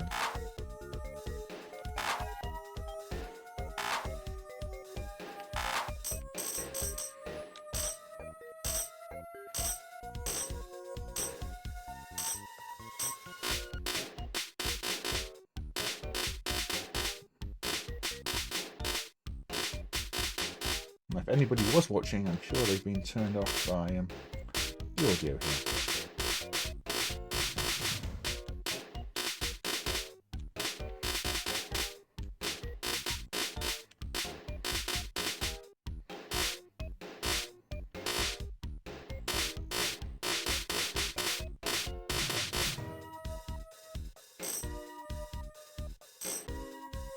Hey, Blue Lou. You can't really hear me. Ah, okay. Yeah, as I say, it was kind of awful sound. So yeah, I'll turn this one down a little bit then.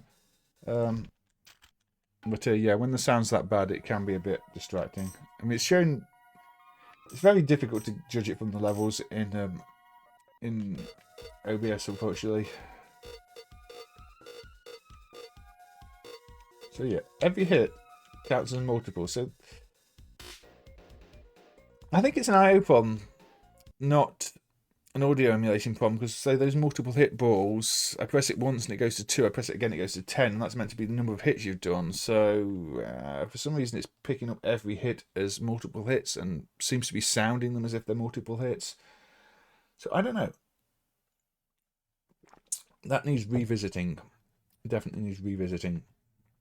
So yeah, while we're doing music games in general, let's just boot up Popira itself, the base game of Popira. So here we go.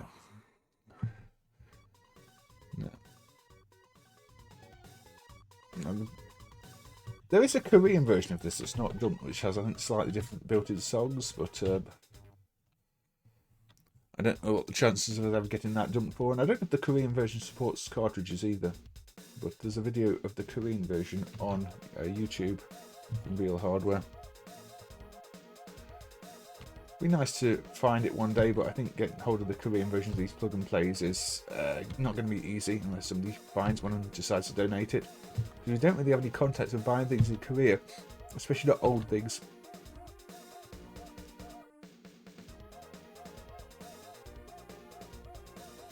Also, welcome Lulu, good to see you, and yeah, thank you for letting me know. And this doesn't have such annoying sounds, so probably doesn't help that I've got a cold either. And my personal voice is going a little. But the music games, so maybe it's better to hear the music.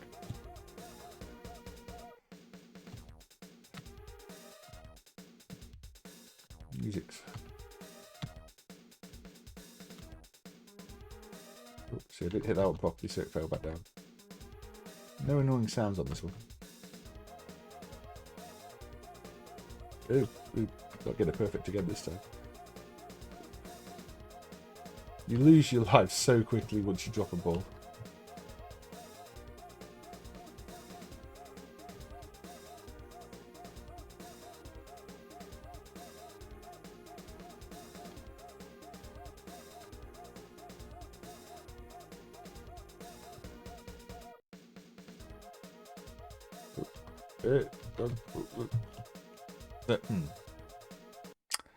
Oh dear. Let's load it with a cartridge plugged in. Okay.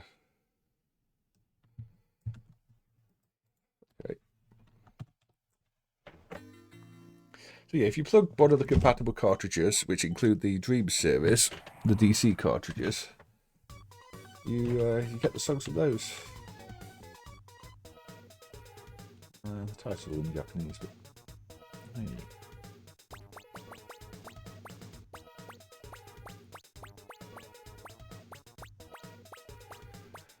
Let's go with that one.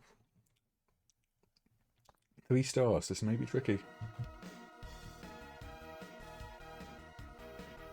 Yeah, that's too tricky.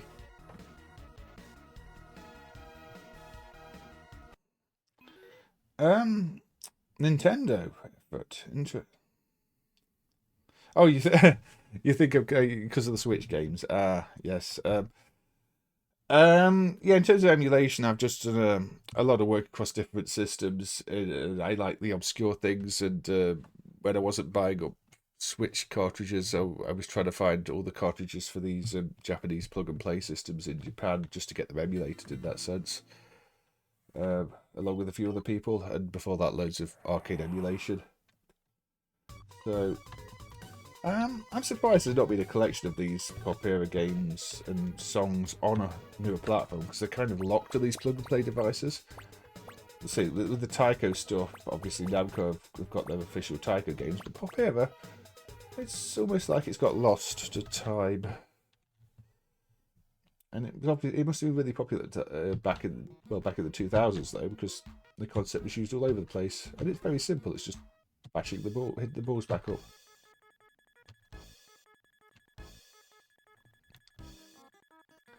And if you're in the right frame of mind and don't put up too high a difficulty, it's quite relaxing.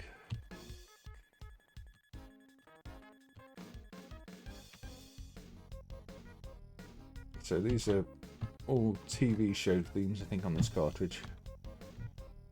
Bonus points if you recognise them, because I don't. And I'm sure YouTube will let me know if I upload this to YouTube later. Usually does. The emulation is obviously good enough to get the songs picked up from time to time.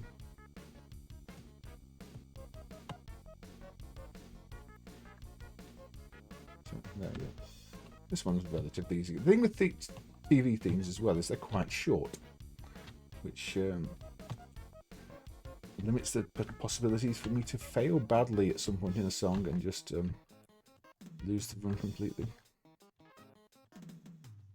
Now this is, I think, a 2-star one. This is a 2-star song, so 2 stars isn't too tricky. Some 3 stars are okay, some 3 stars are not very easy for me. And I think the end of the song is quiet.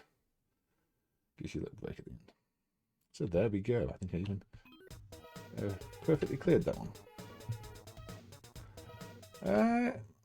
Also on JAKKS hardware is this, which is Opus, Play TV Opus. Now this is pretty much an export version adapted for the European and American markets. So this is, we didn't really get Popira, but we did get Radica's Plug and Play Opus, which is basically the same thing. Now there is a missing TV static effect on the menus here, which is noticeable if you compare this to real hardware videos. This adds an extra bomb feature though, which is quite interesting. As you see, it's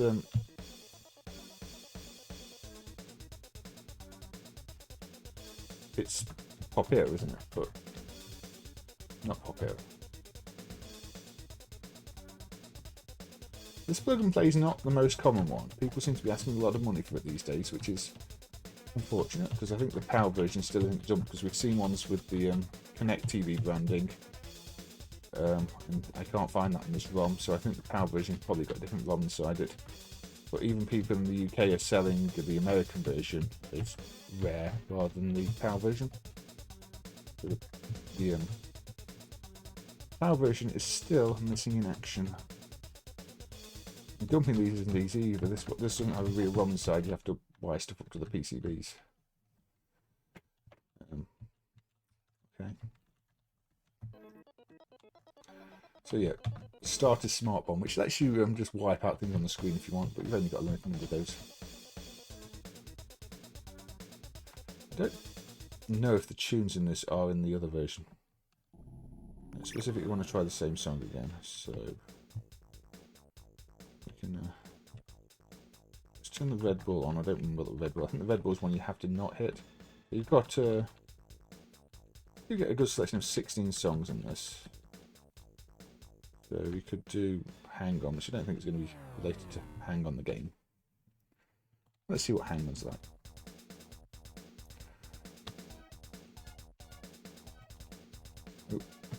No, I lost my time in there. Stop. But yeah, you do still occasionally see these on eBay. But it is usually the American version.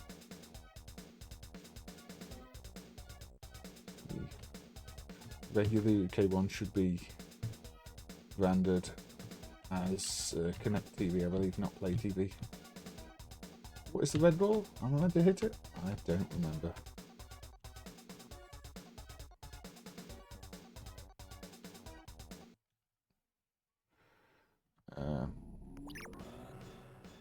Let's turn the red ball back off. Oh no, I forgot to turn it. The controls aren't always clear. I press start instead of launch to pass. What I want to press is this. Okay, let's put it on level 3. Let's turn the red ball off. Let's change the song. There we go, let's give this a try. I think I put it on hard now, so I'm probably just going to fail within a few seconds.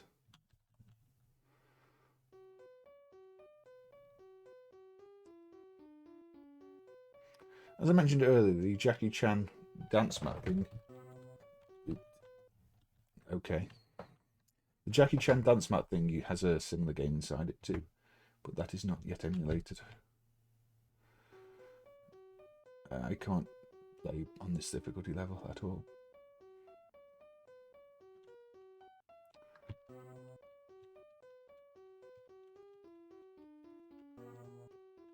Yeah, that's not going to happen. I do not have the coordination for that.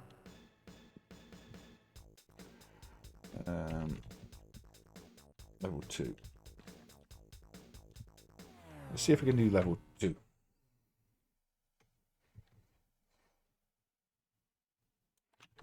Have to press start.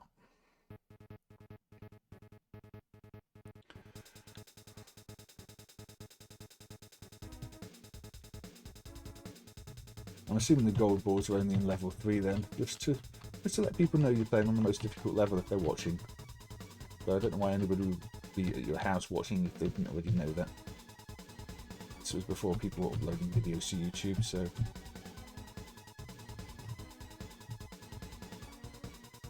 When you don't quite time them right, you end up juggling balls that shouldn't be in the playfield anymore, it gets really nasty.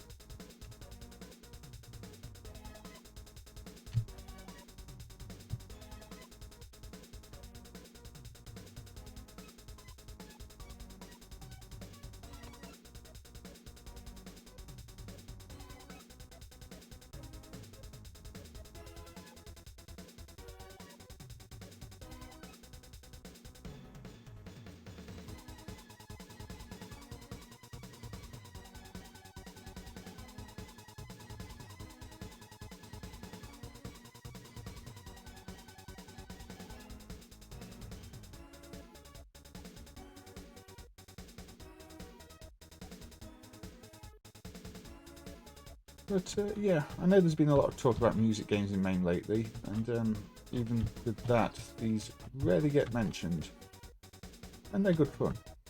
Just slipped under the radar these days.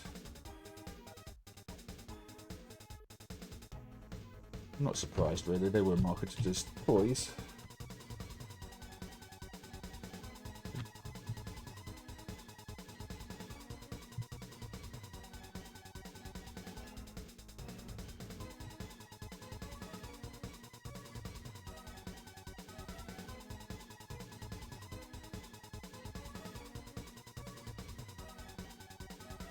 Oh, failed probably right near the end on that one.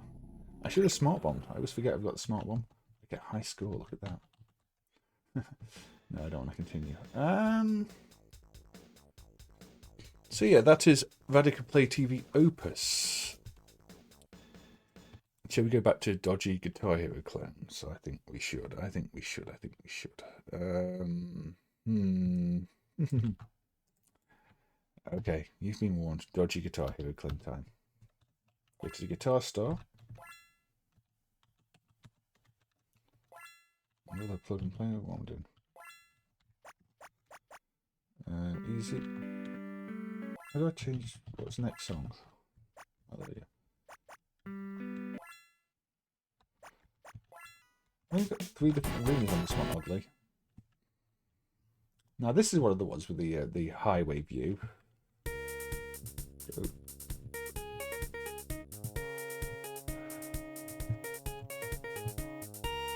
now obviously everybody knows YMCA, and this is a really weird MIDI rendition of it for this knockoff Guitar Hero console. So I have a soft spot for the consoles. I don't know which came first, these ones with the highway display or the ones with the 2D display. The 2D display works better on the hardware, but you can get the units with the same songs on, but both style displays. So at some point they must have changed, or they must have let each distributor of the units decide. Maybe they just opted as a software option like the songs themselves. And yeah, I'm playing on easy again because I'm bad enough to be even on easy.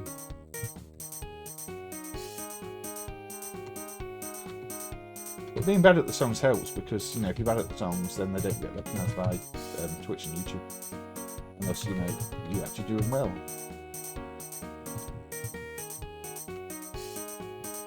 But yeah.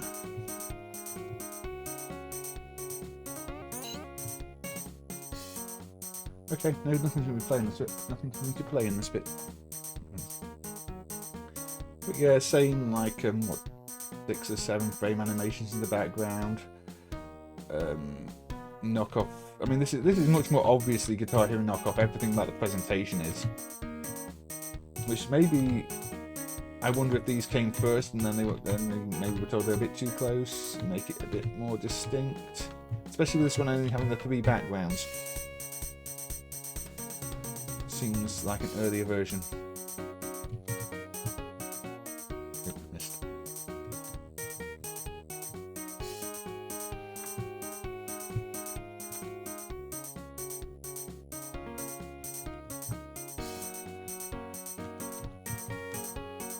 I think we'll look at some more of these in a bit.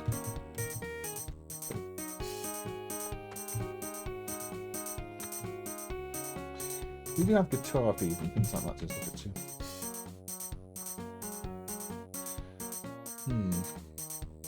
Some of these also say that the music was licensed on the game, or you know, made famous by. I think is the line they use, which I think it's the same in guitar, isn't it? They say made famous by. But the box tends to have a list of licenses on. So I'm not sure they're entirely unlicensed songs. But I doubt the Guitar Hero concept was licensed anyway. I think that was pure knockoff. On this Sun Plus based platform.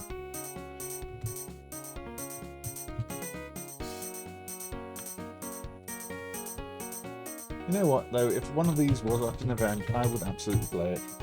Badly, but I would still play it. I think they'd have the mains adapt it though, because the batteries don't really last very long in them.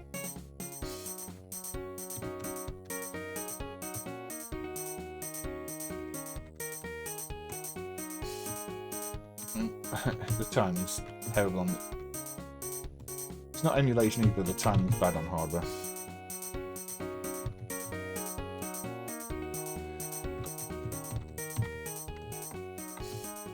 There we go.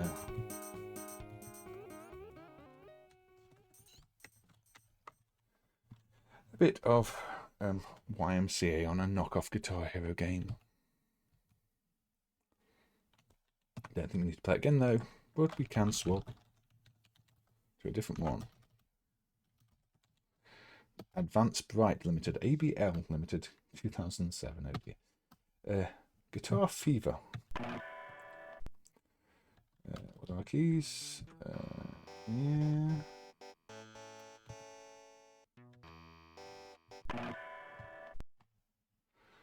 What do we get in this one? We get horrible sounds is what we get.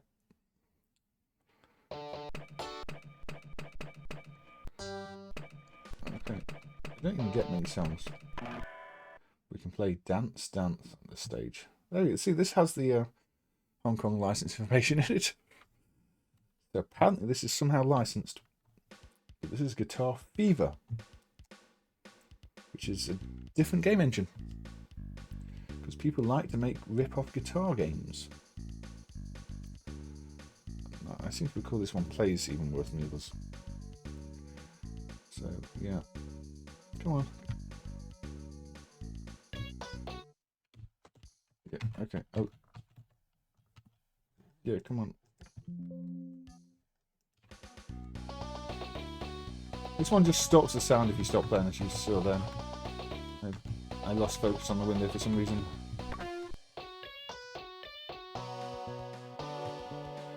But yeah, this is ugly, this version.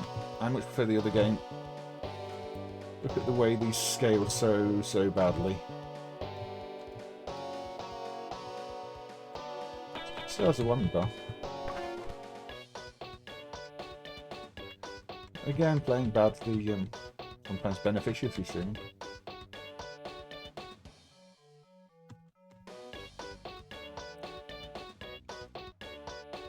You weren't expecting high quality games, were you? No, I hope not.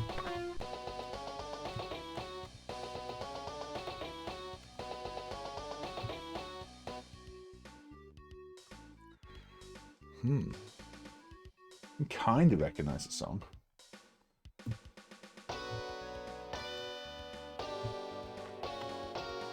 The timing does seem completely off on this as well compared to the other game, which I think is why this one's still not working. But I don't know if that's just because it's terrible and the power timing's off anyway, or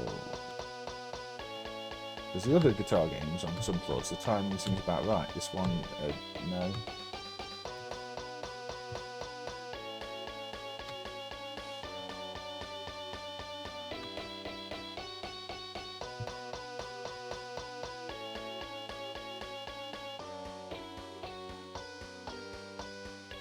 Let's see, yes, we're having a tour of Guitar Hero Riff or something. Probably play something decent for Bitchin.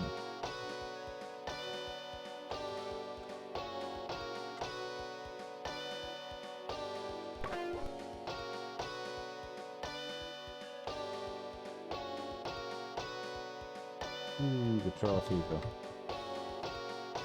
Am I having fun?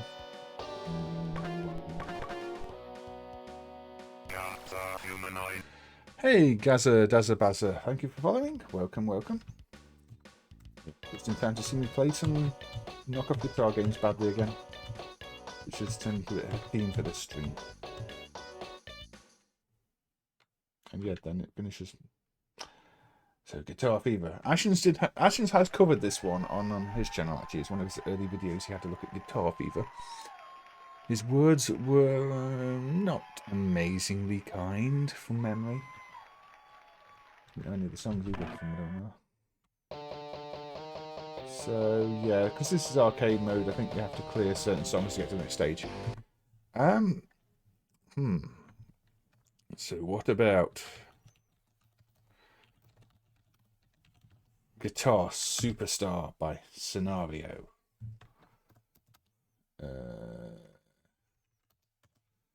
Let's start selecting that to none. That's a bit silly. So, yeah. So, yes, this is one Scenario put out. They put out 2 different types of guitar and actually updated the game to show the type of guitar it used in the game. That doesn't make it any good.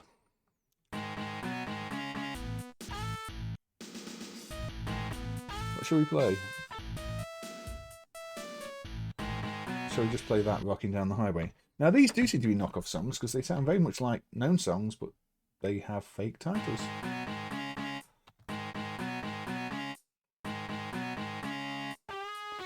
Again, completely different game engine.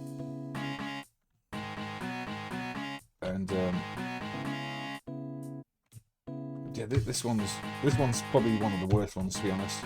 It doesn't even show the buttons you're holding down until you press them at the right time. Press them at, you have to strum to see the button you've got pressed. Yeah. Now you see suddenly the generic knockoff ones are somehow far better.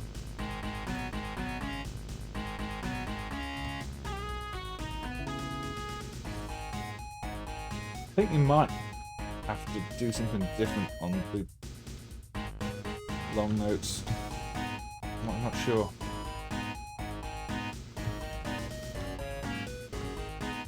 The timing at least seems more correct for the music on this compared to Guitar Fever. I wonder if Guitar Fever is just a case of the PAL version timing is broken.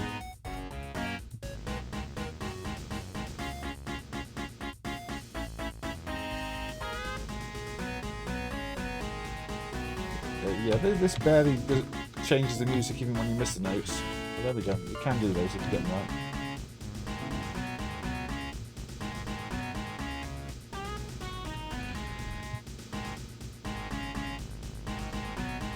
So, if you ever wanted to look at the scenarios, now there is a sequel to this which we'll look at shortly too.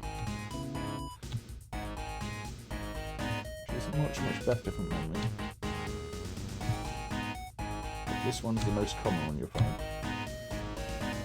in terms of the scenario plug and play guitars.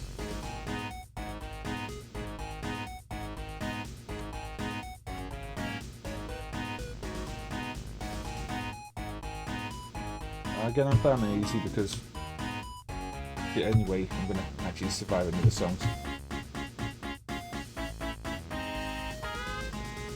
Slightly more friendly animation on the background. Give it that.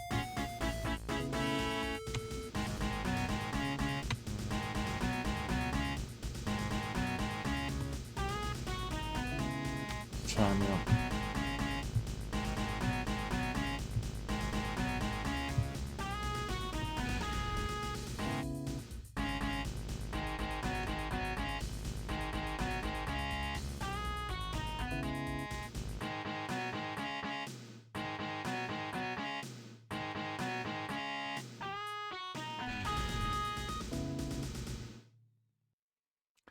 Yeah, it's definitely a bit of a rip-off of Smoke on the Water.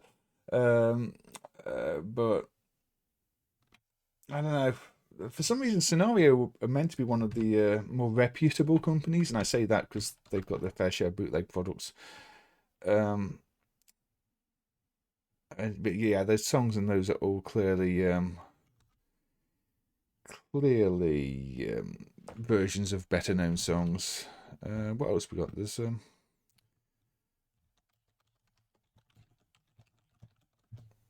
what did they also did a different game. Hold on, I've got to try and work out what the other one I'm thinking of was called because I've completely forgotten. So just a second.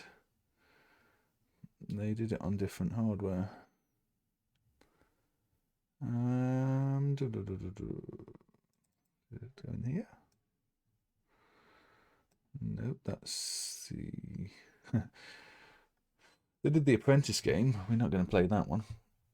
It's not in that driver. Which driver is it in? I've forgotten.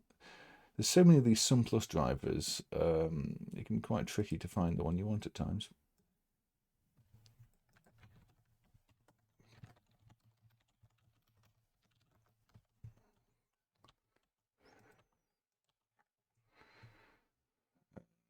Guitar Thieves and okay, this is the one.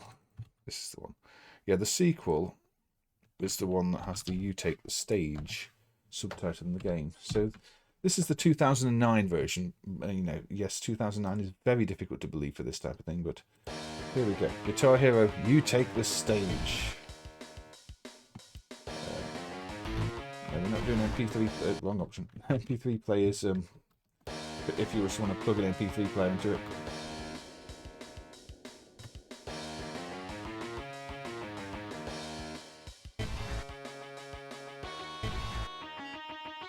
So here we go. Here we go. Do you want that? Let's go with arcade. Let's choose this guy. So what's it going to make us play? This is the first song. Don't know, didn't even know it picked, did it?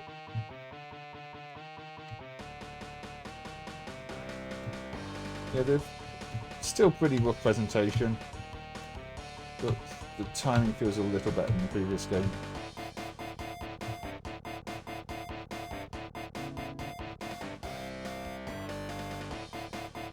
Maybe it doesn't. I can't remember now. I think it's just more forgiving.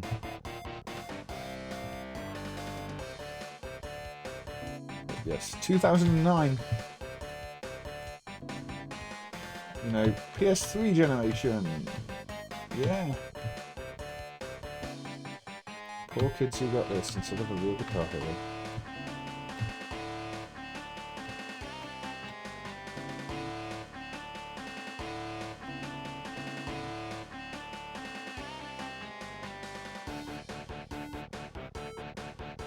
I don't know why I've started just playing Guitar Hero knockoffs, but that's the way the stream's gone.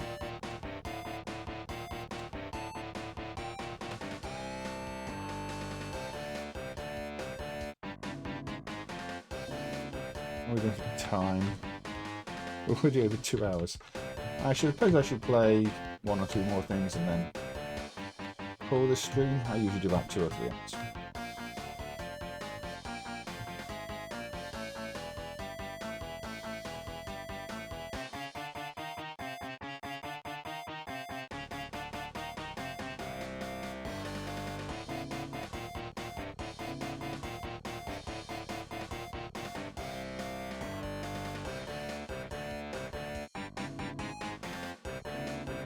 Again, I think these songs are all going to be heavily based on real songs, but with different names. I win.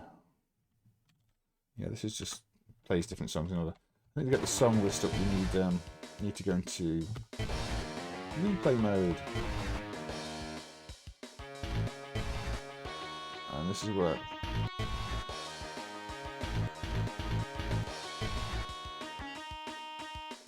Where it shows you the list of songs, so there we go. No, these have got the real names actually, so these probably are licensed. Maybe that's the difference between this and the previous game.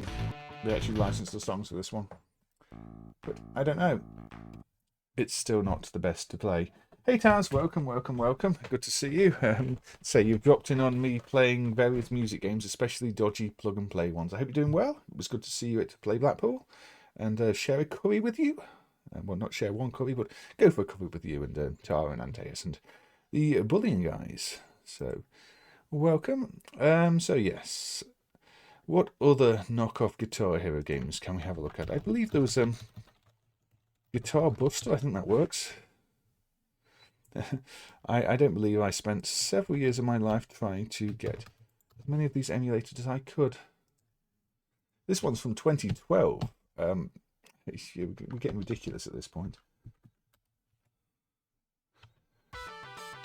2012. Right. Probably want practice. Was the Coke not cold? You should have complained if your Coke wasn't cold. How do I get the game? That's backwards. Start, please.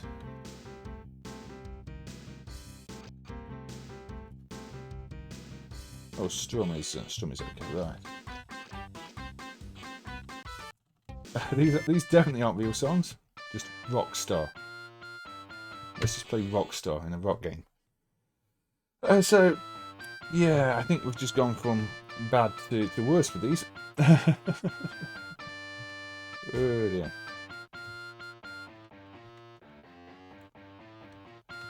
Seems the newer they get, the worse they get. This one's not even trying to animate the backgrounds. It's wow. Well, it's backgrounds, but not the highway. And again, no connection to the actual music on this one. Doesn't matter if you stop playing, it plays the same music. This is super lazy effort from WinFun. And hey Taz, welcome. Welcome. Thank you for following. Good.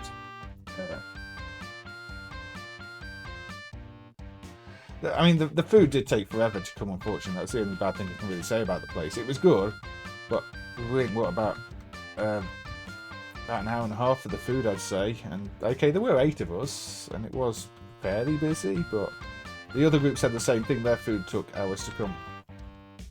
I think that's called. I didn't do very well. Let's play a different song. Let's do it on normal. I'm going to struggle. Play My Bugs. Oh, that's this song, is it? Right. I think this one was more aimed at kids. I've got green notes.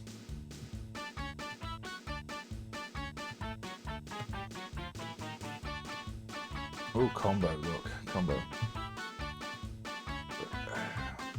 Again, I would love to see some music games with 8-bit chiptunes done well, as in not done like this.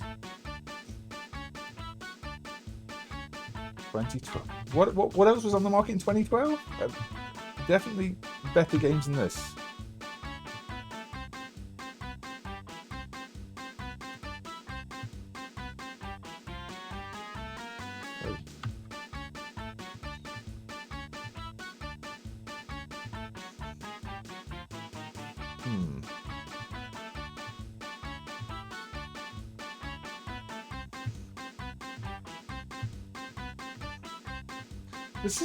I think all the hard mode in this one does is add the green button. It's not giving me 2 notes to play at once either, it's just adding an extra button to use. Why? Why does this exist? Yeah, it's the one Kim goes every time, and Kim does highly recommend it. So, I mean, I can see why in terms of the food. I've been to plenty of places that have done awful curries before, and it's not been worth the wait. That time, it was definitely worth the wait. No, there probably are other Guitar Hero rip-offs, but I think that's all the Guitar Hero rip-offs I can take for now. I'm going to switch back to a bit of Popira, to be honest. But in this case, I'm going to go Popira 2, because why not? Yes, I did already configure. Select no, I want to. Previous, there we go. This one that supports lots of different modes. That's apparently easy mode. We don't really want.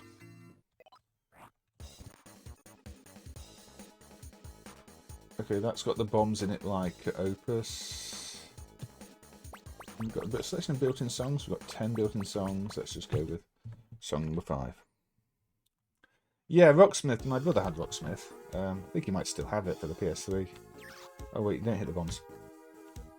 But I know I imported it back in the day, and then I think it did come out either here in the end anyway. But yeah, that actually taught you to play guitar properly, or at least, you know, more properly than Guitar Hero. As such, very niche audience for it. I'm surprised it got the go-ahead, but people who did play that one did tend to enjoy it. Don't hit the bombs. No, I think the built-in songs in this are kind of easy.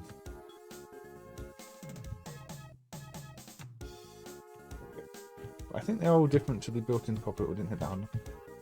Popira songs, the original. But the thing with Popira 2 is it has an extra pad, so you can play 2 players, or with 8 pads down the bottom. I don't recommend the 8-pad mode if you've got terrible coordination like me. I mean, I struggle with 4 buttons. Here we go. But yeah, I'll be playing maybe a few more songs on this, then I'll probably call this an end to the stream, because we have been going on for about 2.5 hours. I may end up streaming later again today though, because I've not got much else to do, but I will need a break in that time.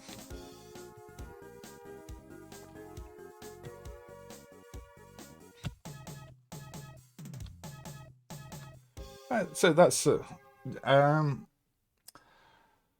how did it go for you anyway? Did you feel it improved your ability to play the bass, or was it still a bit of a tricky thing to do? I can't play any actual instruments myself. I don't have the coordination to be polite to my own abilities. They're terrible. So this also works with some other cartridges. I think this is going to boot in Popira 1 mode, though, is it, with the early cartridges?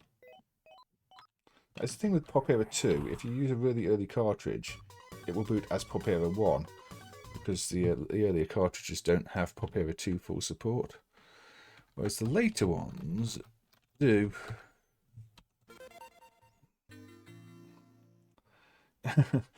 Yeah, I think you can. It's one of those things you can either do or you can't do. I've had multiple people try and teach me to play over the years, and it's never really worked out at all. So this is what I mean by you can have 8. I'm going to put this on easy because... Okay, you see I've got 8 balls to play with, and I've got to remember where 8 pads are. No, what? Okay. Now coordination is important. This is an easy song. I think a lot of people don't realise Popira 2 gives you this mode with, well, twice as many pads to play with. It's stressful, even with the easiest song in the game. I failed it. Hey John, Rog, welcome. Welcome to me failing quite badly on playing any of these songs. What brings you here other than my complete lack of gaming skills and ability to not play very well obscure games and random junk that I've worked on emulating over the years, and plenty that I just feel like playing.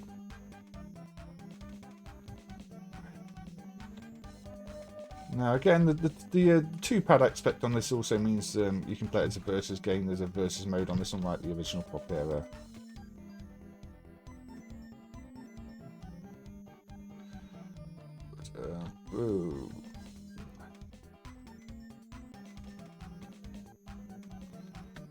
I bet you've never seen anybody struggling on the easy song like this. Yep, missed up. Not everybody is meant to play music. Some people are just meant to enjoy it, dance around to it, help other people enjoy it, introduce people to it. Yeah, I'm pressing the wrong buttons.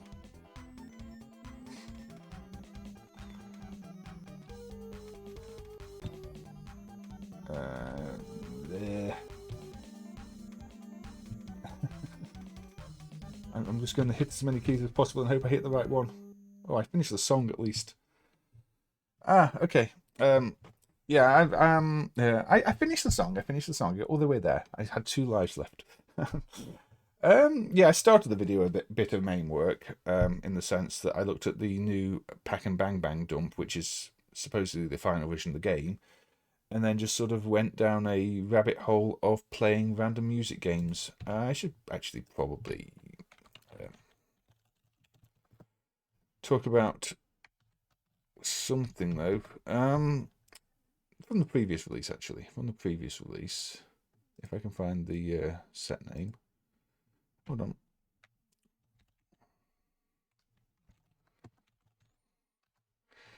So yeah, this is the one, isn't it? Can't remember if I looked at this previously. However, okay. So one thing that was dumped recently is this Super Tank Attack prototype. This is in the previous MAME release. Speed up the boot sequence. This is kind of interesting because there was a different version of this dumped, which was just like called Tank Battle or something like that, which is a 4 split screen game. And then you've got this new dump, which is not.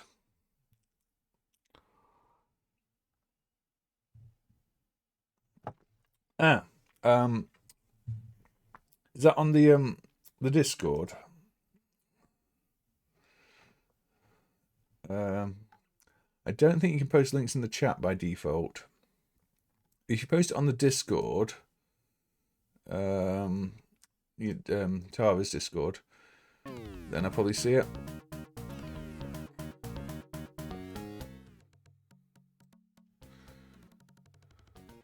I don't see any message immediately. I'm not sure we've got any fancy Discord things hooked up here at the moment, unfortunately. We don't have a bot or anything that's going to automatically make messages. But I know you're on Tara's Discord, aren't you? Probably not on mine. I do have my own Discord. It's linked on a YouTube message somewhere. But I've not got all that set up on Twitch. I don't actually do Twitch streaming that often is the thing. So, put 1 coin in. Blue tank is active. So I probably do need to tidy up my my Twitch setup and set a few things up if I'm going to use it more frequently. But oh, it's got tank controls, but that's not surprising. It's a tank. So we drive around and we try and shoot the other tank, basically. Somebody's got somebody. But it's just an arena battle game. It's meant to have link cabinets so you can play against other players. It'd be nice if there's something. Because yeah, if you kill more tanks than the other players. Now this did not come out officially. It's one of those failed Microprose 3D games. Not that I can really say any of them were a massive success. I mean, Battle for the Solar System at least came out. I think F-15 Strike Eagle came out, and some of the others did, but they didn't ever really end up very popular. So this one didn't come out because it was somehow even less popular than those. So yeah, okay, it did tell me how to use the radar, which I guess is kind of a handy thing to know. But I mean, Namco did similar to this with like Tokyo Wars, didn't they? Although that actually had more in the arenas. This is literally just empty arenas, like a fancy battle zone with multiplayer.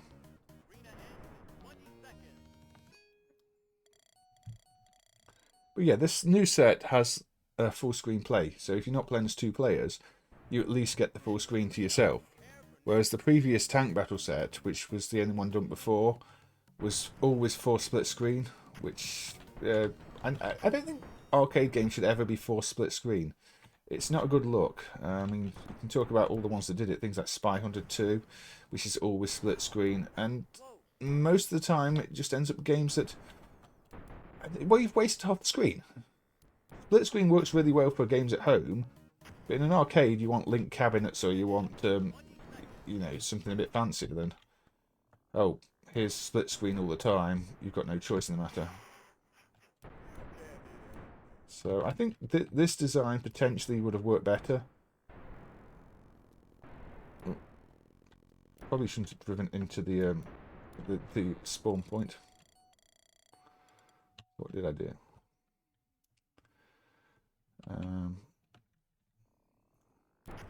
There's just not much to it. Even with the popular Namco games like the Tokyo Wars, I find them a little limited. And Konami tried a similar concept with Polygon Net Commanders.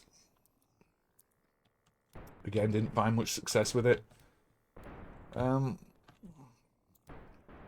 Maybe just not the type of game arcades needed. I mean, okay, these days... What's that? It's a time power, isn't it? Yeah. It's the ticky clock sound. But I'd say you associate this type of game more with maybe a LAN party than an arcade, which on paper might not seem too different, but arcades are more about going there and getting high scores and things, not dropping and out arenas. Oh, I am on Nicky and Bunty's, yes. I spent quite a lot of time watching Nicky and Bunty during COVID. They provided some good entertainment to help with some rather difficult days when we couldn't do anything. So, Am I ahead? And there's still 2 enemy tanks. Enemy tank. Oh. Mission incomplete. I bet that means I have to continue.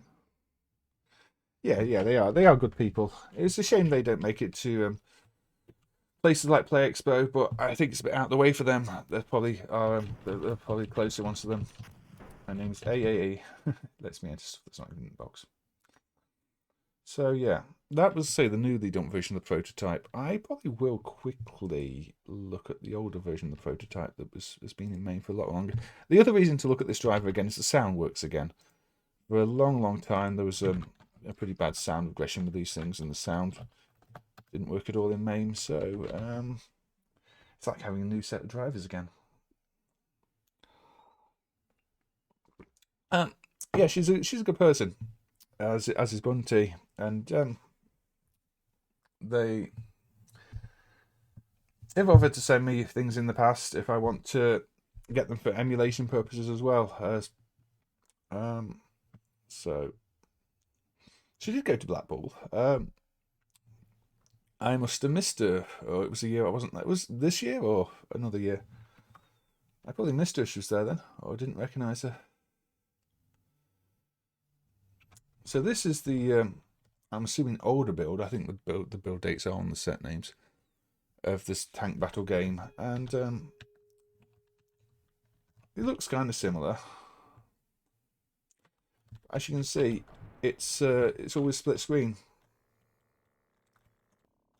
You are forced to use the split screen view. And that's what I'm saying. Split screen is not as good. And this does feel significantly more incomplete than the other version we were playing. You know, they clearly knew what they were going for, a tank arena battle. But there's even less in this version than the version we were just playing. So that's why it's kind of good that the new prototype showed up, because it shows them the game in a further along state. And before that, this is all we had to go by. 2019. Yeah, 2019 was before I went, unfortunately. So I wouldn't have been there for that one. So yeah. Also, I mean, Phil Bennett did say the frame rate on these is much worse on real hardware anyway, but the frame rate in this version of the game, maybe because it's for split screen, is already noticeably worse than the newer version. Probably less optimized too. Oh, down goes the tower there. Yeah, these Microprose games are just coin suckers, really, coin munchers. People, simulations, that type of thing in arcades.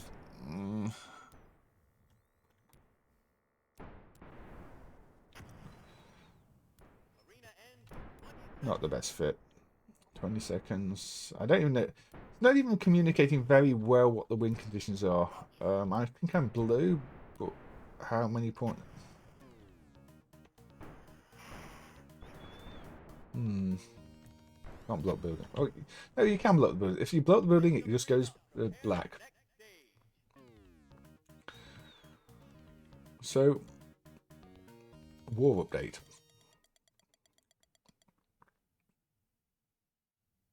It's still in the game apparently, but yeah, the time, I think it's time based, because the time there at the top is just counting down. So I think it's one of those where you're always going to be out as soon as the time runs out. Yeah. So as soon as my time runs out in this one, I'm out. So I think it's a time game rather than just keep playing with skill to continue. I think once your time is out, you have to insert another coin to keep playing. Which again isn't a very arcade-like design. Arcades are meant to be about skill and keeping yourself going by playing skillfully, not just having a timer that eventually runs out. So, 2 versions to compare. You can see how they'd improved the later revision and sped it up a little bit and giving you the full screen to play with, added a little bit more to it. But ultimately, I think that was a poor venture for Microprose that likely cost them an awful lot of money, because this is a really big, complex piece of hardware with, well, F1 Strike Eagle and Battle for the Solar System as the release games, and then that Tank Battle is the one that didn't get released, and then it was shelved in 1991, 1992. Nobody really cared about them all that much, and they became just part of history. Shall we play one last arcade game before we call it quits? Or, I don't know, I keep saying one last game and then play more games. Let's go and put the Japanese version of Magical Cat Adventure on. Say the Japanese version, because the Japanese version has a bit of story. You met Derek, Findus, Bex, Odo, Cookie, the Angry Puppet, Zombie, Ginger, Ara, Muso, Mean Machine, Dean. There are always a lot of names at play. I met a lot of people this year, and half of them I don't remember the names of because I'm bad with facing names, even people I talked to multiple times. I got to meet a bunch of the AM squad again, though, and obviously I met Rose Tinted Spectrum, who I did the panel with, which was good fun, chaotic as it was, and I met Bex when she was doing the interview the previous year with the Sinden Guns. I met Alistair Low Tech Games, and he's done a lot of cool NES stuff. I had a chance to talk to the Bitmap Bureau guys. Talking to one of them outside for a little bit, and about development on the Neo Geo and what they're looking to do in the future in terms of platforms and things like that. So yeah, is this the rubbish weapon? Yeah, I didn't talk to John Romero, but you know he's a busy man, and I wasn't a big Doom player growing up.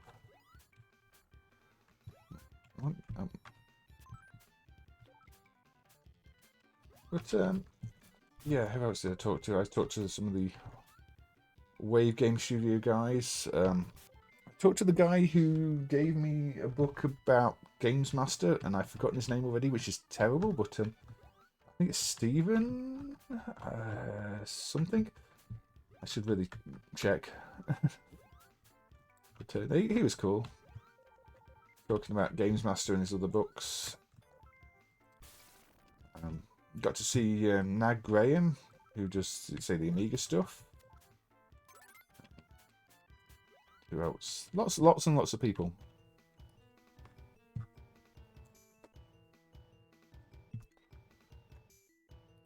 So this is one of those arcade games that feels a lot more like it's a console game. One of those, you know, mascot platformers from the 90s that you often got on the Mega Drive and the SNES, but this is an arcade game. I mean, you know, it's not the best game, but it's a better cat game than, say, Bubsy.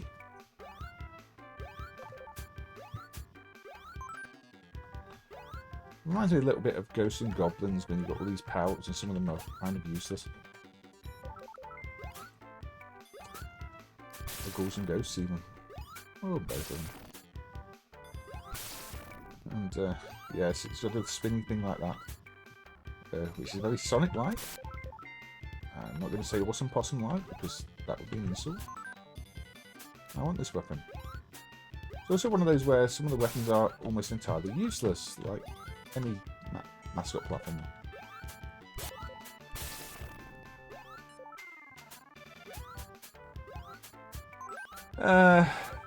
Some people have made themselves rather unwelcome for various reasons. They've usually only got themselves to blame. I was talking to somebody else who didn't feel comfortable going beforehand. So, I don't know. That was for other reasons, though. I don't think they've ever been the person I was talking to. But, I don't know.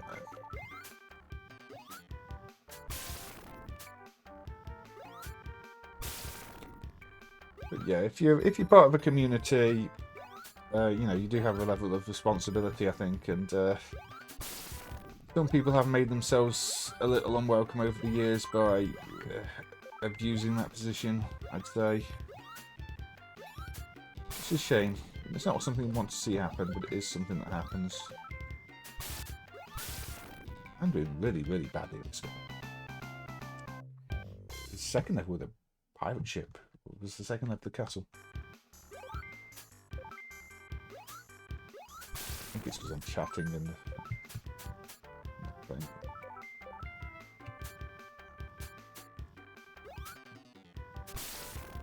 Yeah, I think I'm trying to rush playing through this game, and it's one of those where if you take it more slowly. Oh, that's a shame. I mean, hopefully there'll be better things in the future, but yeah, it is expensive. I mean,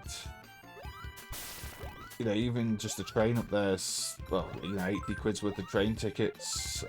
It's not always easy, and if, you know, you've got to pay for somewhere to stay as well. Now, I was lucky in the sense that I was doing the presentation, so got my room paid for and the event tickets, but yeah, that on top of the trains makes it not always possible for people to go. But, you know, if, hopefully for you the situation changes anyway, though, because it's not bad to have to, but it's not good to have to worry about things if you're in a you know, a situation with money, which means you can't spend time seeing friends and going to events. But a lot of people are. I know a lot of people at the moment having to get second jobs. You know, they're already working full time and still having to get second jobs just to be able to, you know, pay the rent. So it's financially a rough time. It's a shame because, I mean, the people I know who wanted to go to the event as well to come and see me, and it's like they looked at what it's going to cost and it's like there's no way they can afford it. £80 in petrol, yeah. I mean, where was that from? I don't drive, so I don't know, but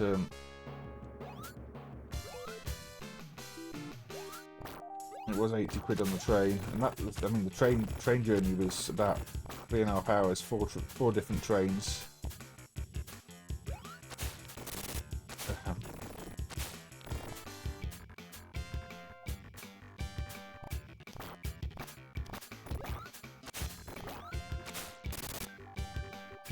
Sometimes I think it'd be cheaper to go to the festival expos in other countries. And cheap flight and cheaper travel over there.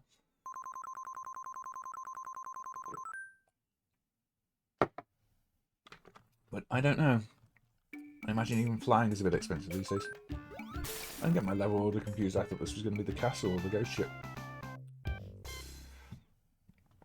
Yeah, I know a lot of people were rebooking last minute because Norbreak dropped their prices, but that was if you've got a refundable ticket. I think some people went down from about 180 to about 120 in the end.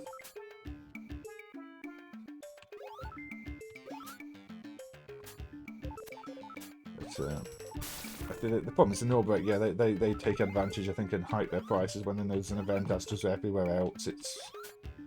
It's standard. I think for the Norbreak, for the price, you maybe expect a slightly better room than some of the ones people got to. I can't complain about my room this year. It was actually a pretty good room. Oh, this is the whole weapon. Look at the delay on this. It might have a big attack, but going to use that effectively is tricky.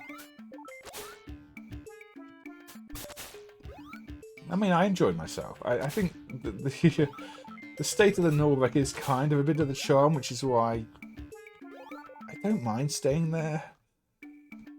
But yeah, if you are paying that much money for it, I can see it leaving a bitter taste if you do get a rough room.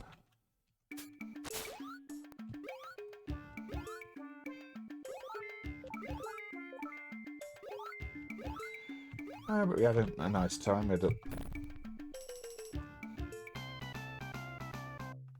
okay, I'm making this game look ridiculously difficult, and it isn't. Unless the Japanese version is more difficult, that would be unusual.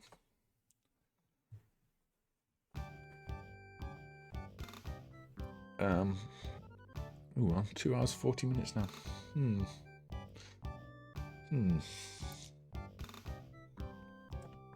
What shall we do?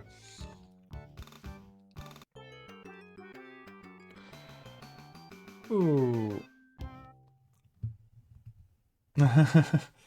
Yeah, that's how I feel about trains. Trains too. It's like for the price you pay, and you kind of want the red carpet treatment. Instead, they still treat you like you're absolutely nothing and force you to go through security gates that you can barely get your luggage through. And yeah, the whole thing is silly. Silly. And you've got train where they can't even bother to put the correct stop information on the way there, and people getting off at the wrong stops and having to rush back into their seats because they realise it wasn't the station it said it was, and yeah, you might have expected. You say you have to pay £10 for breakfast as well at the Norbrec if you want breakfast each day, and it's a breakfast buffet, but still, for the prices they can charge, you might have expected that to be included. But anyway, I did, being a guest, I got mine paid for.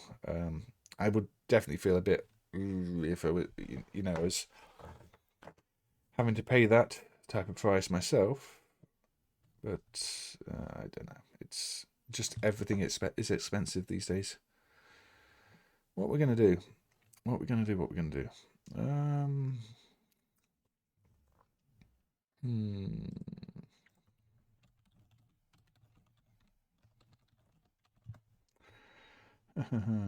What? There should be something here. I don't know what it's called. I'm trying to find some of these handheld games. Okay, hold on. Just a second. Let me look in the driver for it. I can't remember what it's called. Main search feature is useless these days. Utterly useless. It's meant to be improved from what it was. Can't remember what driver these things are in. It's Tiger Electronics. I don't think we've been doing Tiger Electronics. Well, we're in the right ballpark.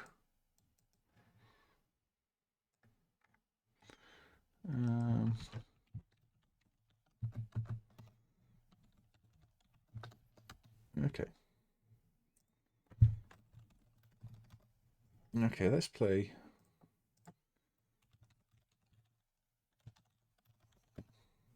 Don't think there's any artwork for this one. Oh, there is some artwork for this one.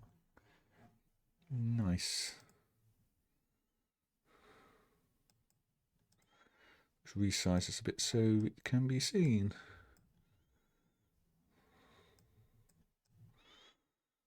There we go.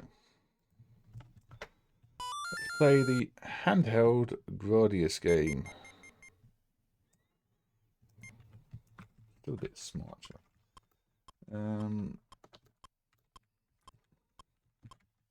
Zoom to screen area. It's too zoomed. I wish there was a partial zoom feature like that, but with greater control. It would be nice these days if MAME just let you zoom in and out of the artwork. Really? But that's probably asking a bit too much. Okay, so we're going to play a bit of handheld Gradius. One of my favourite things at the expo was actually, the little display they had of all the handheld games. Most of them not emulated, unfortunately, because there are issues trying to get stuff done like this. This is just, yeah, I think it's just fire up and down and fire. So you're not dropping bombs and stuff, as far as I remember.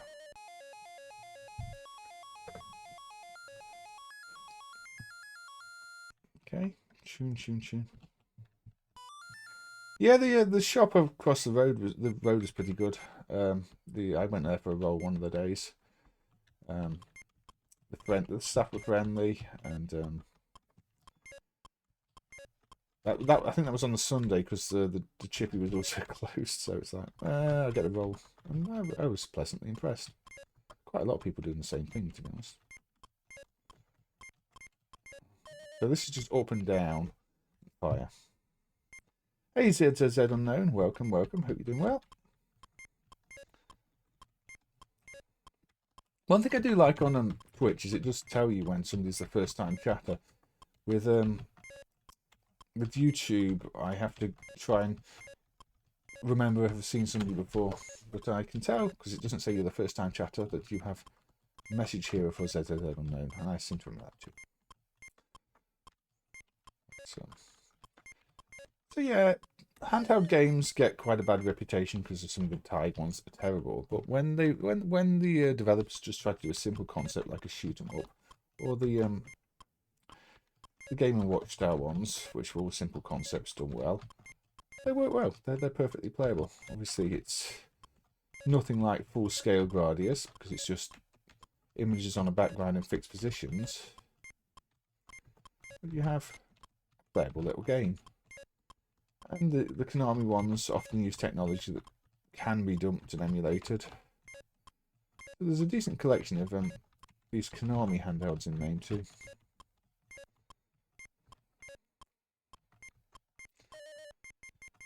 Oh, that is a bit of a lot for a 32X. I mean, I think the 32X games are pretty pricey these days as well. And there aren't that many good ones. I mean, you've got Dark Side, which is interesting, the game done by the Frontier team. It's basically just 3D asteroids. Collab with the Hummingbird one if you like arty games. I don't mind the Doom port on 32X, to be fair. I know it's a bit stripped back, and that people have since done that Doom Resurrection thing where they've restored a lot of the content. But as Doom ports go, I thought the Doom port on the 32X was okay. But Star Wars Arcade. Problem is, Star Wars Arcade is just not as good as Atari Star Wars,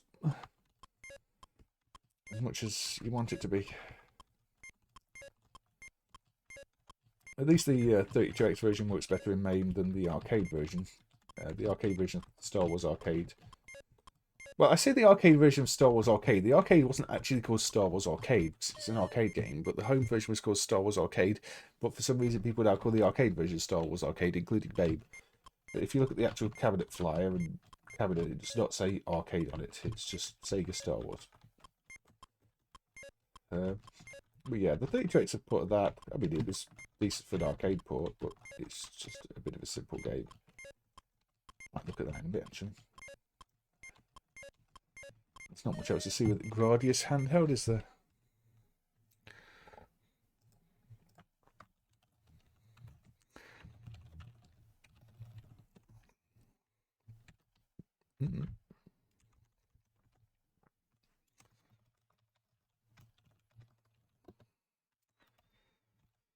I believe this boots.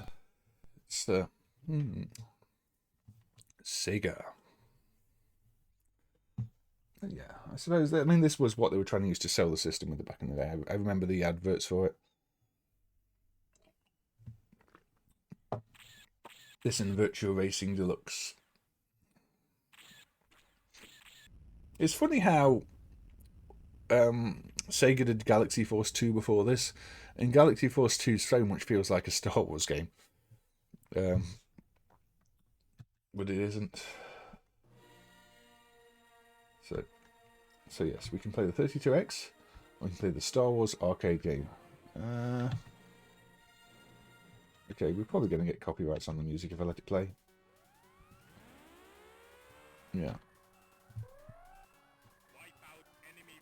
Let's wipe out some enemy fighters then.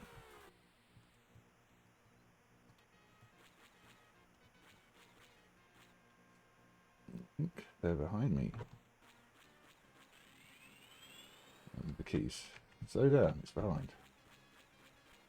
Let's slow down. There we go.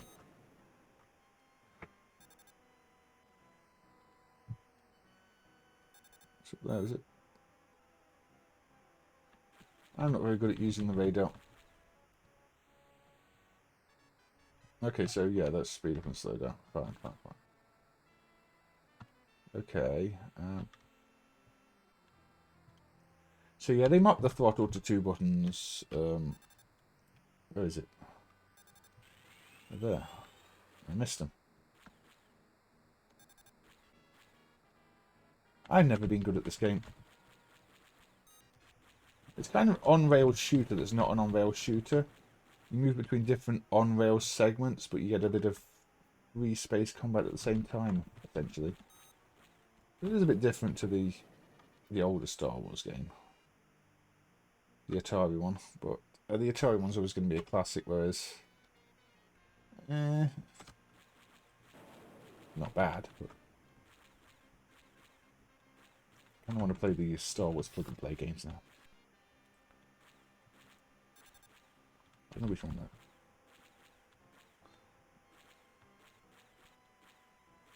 Yeah, for a long time this didn't boot in MAME, this 32X version. I don't know what actually fixed it or when.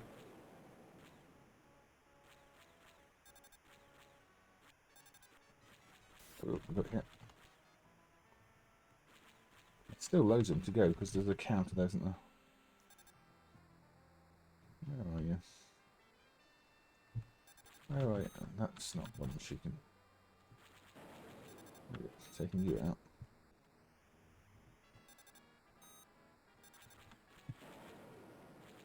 Come on. Come on. Oh. Yeah. Mm-hmm. What was that squeaking?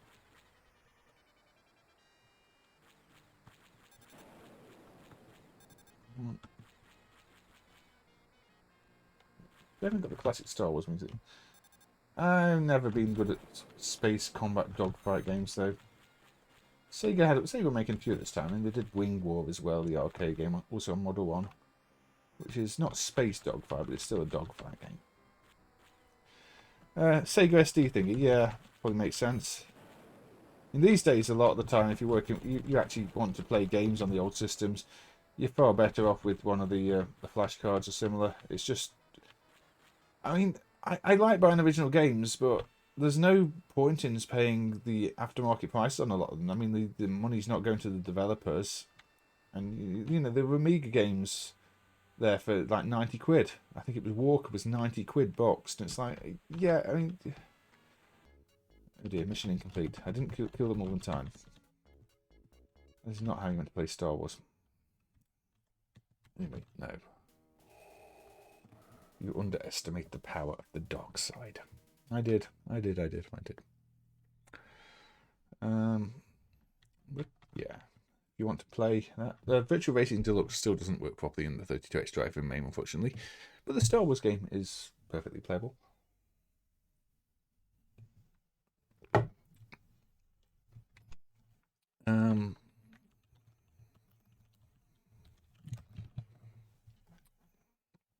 So I did mention, I'm not going to play the light gun shooter, that would be silly. What was it? Original Trilogy? I've only got the prototype version done. Is this the one that's got the game I want to play on? It might be. Oh, bad music time.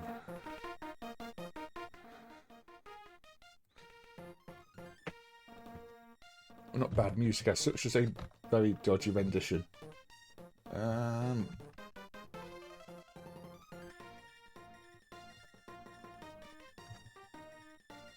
This plug and play for some reason had an analog stick. It was a little unnecessary to have that. Don't lightsaber it. I think red leads them. You know what time?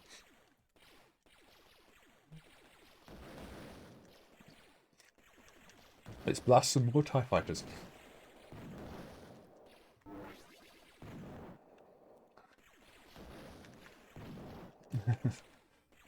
Yeah, there's lots of little bits of Star Wars media out there.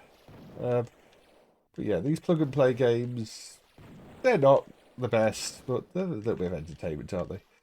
And again,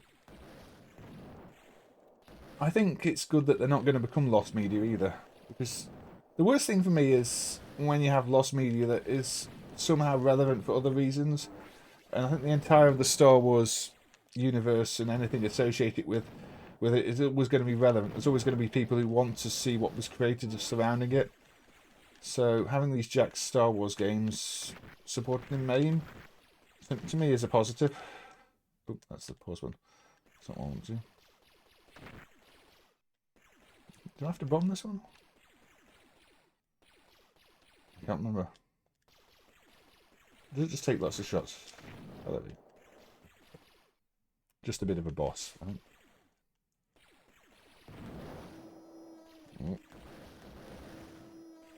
Oh, big ship. But yeah, it's probably not the most played Star Wars game in the world as far as yeah, this is what I use the one for. But well, it's been one of those plug and play type streams for the most part. I think we've done lots of dodgy guitar games and Popira, and now we're doing a fairly well-known unit. I mean, this unit is very easy to buy new. If you want one of these plug and play units, I think they're still only about 10 quid. The main problems can be finding a TV that will still have the right connections for them.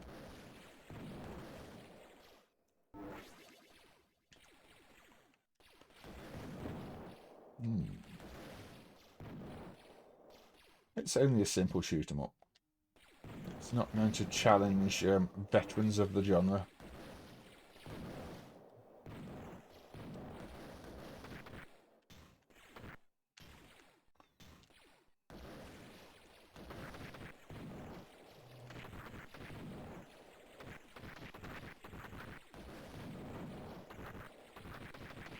Gotta blast these away first, though.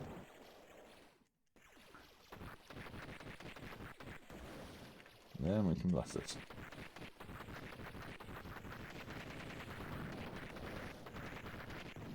There we go. Yeah, the Mega Man Wily was that's a good price actually, £2. Thought if you sold it for 350, yeah. I was going to say, but that is a very good price for £2 on that one. It is not a cheap game.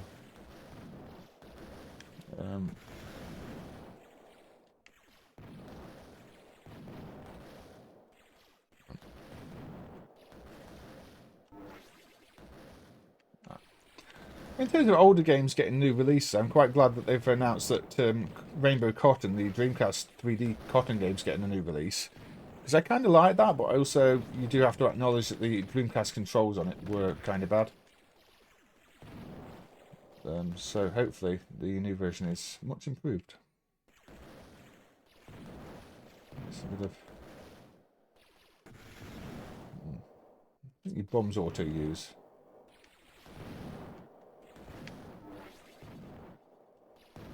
Yes, quite a simple shoot 'em up. That I like the shoot 'em up that's in the other one, the free roam one. One's a bit more like Time Pilot.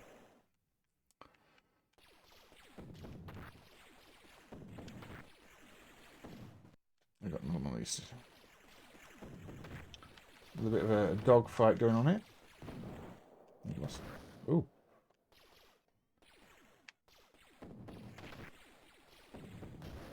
Ahem, I should not be dying.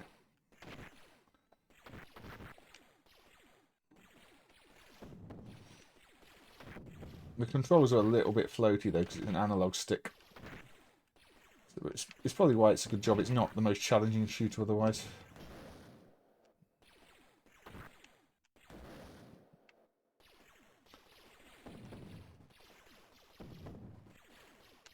Ow. I'm going to die here, aren't I?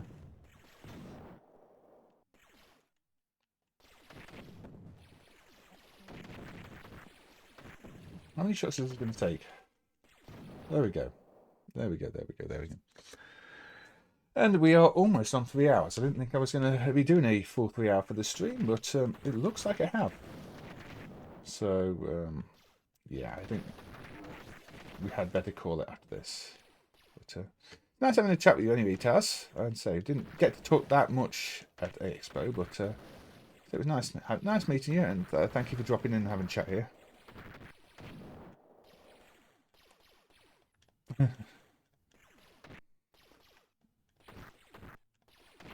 I mean, I found some odd things in pickups before. Things that shouldn't have been there, let's just say. CEX clearly do not check the contents of manuals and what's stuck between the pages.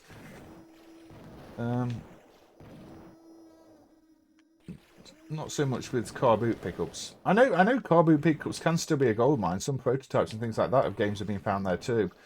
You know, back in the day when Mega Drive prototypes would show up and things like that, quite often it was at car boot sales, maybe from, you know, the parents of one of the developers or the children of one of the developers, because either the developer moved out or, you know, the developer may have unfortunately left us and left a collection of things in the attic that needed to be sold, and then they turned up at car boot sales, or, you know, from when magazines closed down, the reviews copies just ended up somewhere and they got sold at car boot sales. So you can get some pretty good stuff at car boot sales. Maybe not so much today. I think a lot of people now are more aware of what they've got and the value of it. So it's much less common to see things cheap.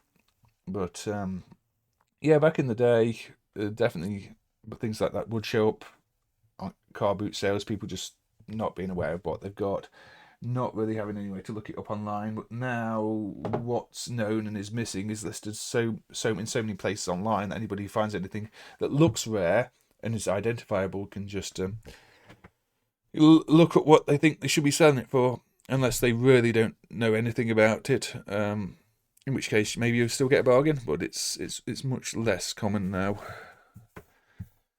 But anyway, yes. Thank you to everybody who has been here. But yeah, I think at this point I am going to be. I'll tell you on Discord, because I think if I mentioned it here, then Twitch would not be happy.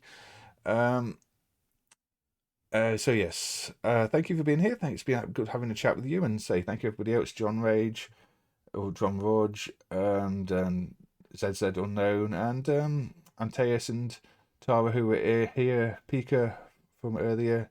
We had a Jesus Christ pose comment as well. So I don't know who is still lurking or who is dropped off. But it's, you know, these Twitch streams are always nice little quiet ones compared to the YouTube ones. And so it's something a bit different, and it turned into a mostly Guitar Hero and music stream thing. But anybody at the start did get to see the newly dumped Pack and Bang Bang set. So anyway, I'll catch you on the next one. It may be here, it may be on YouTube. I don't know at this point, but see you and thank you.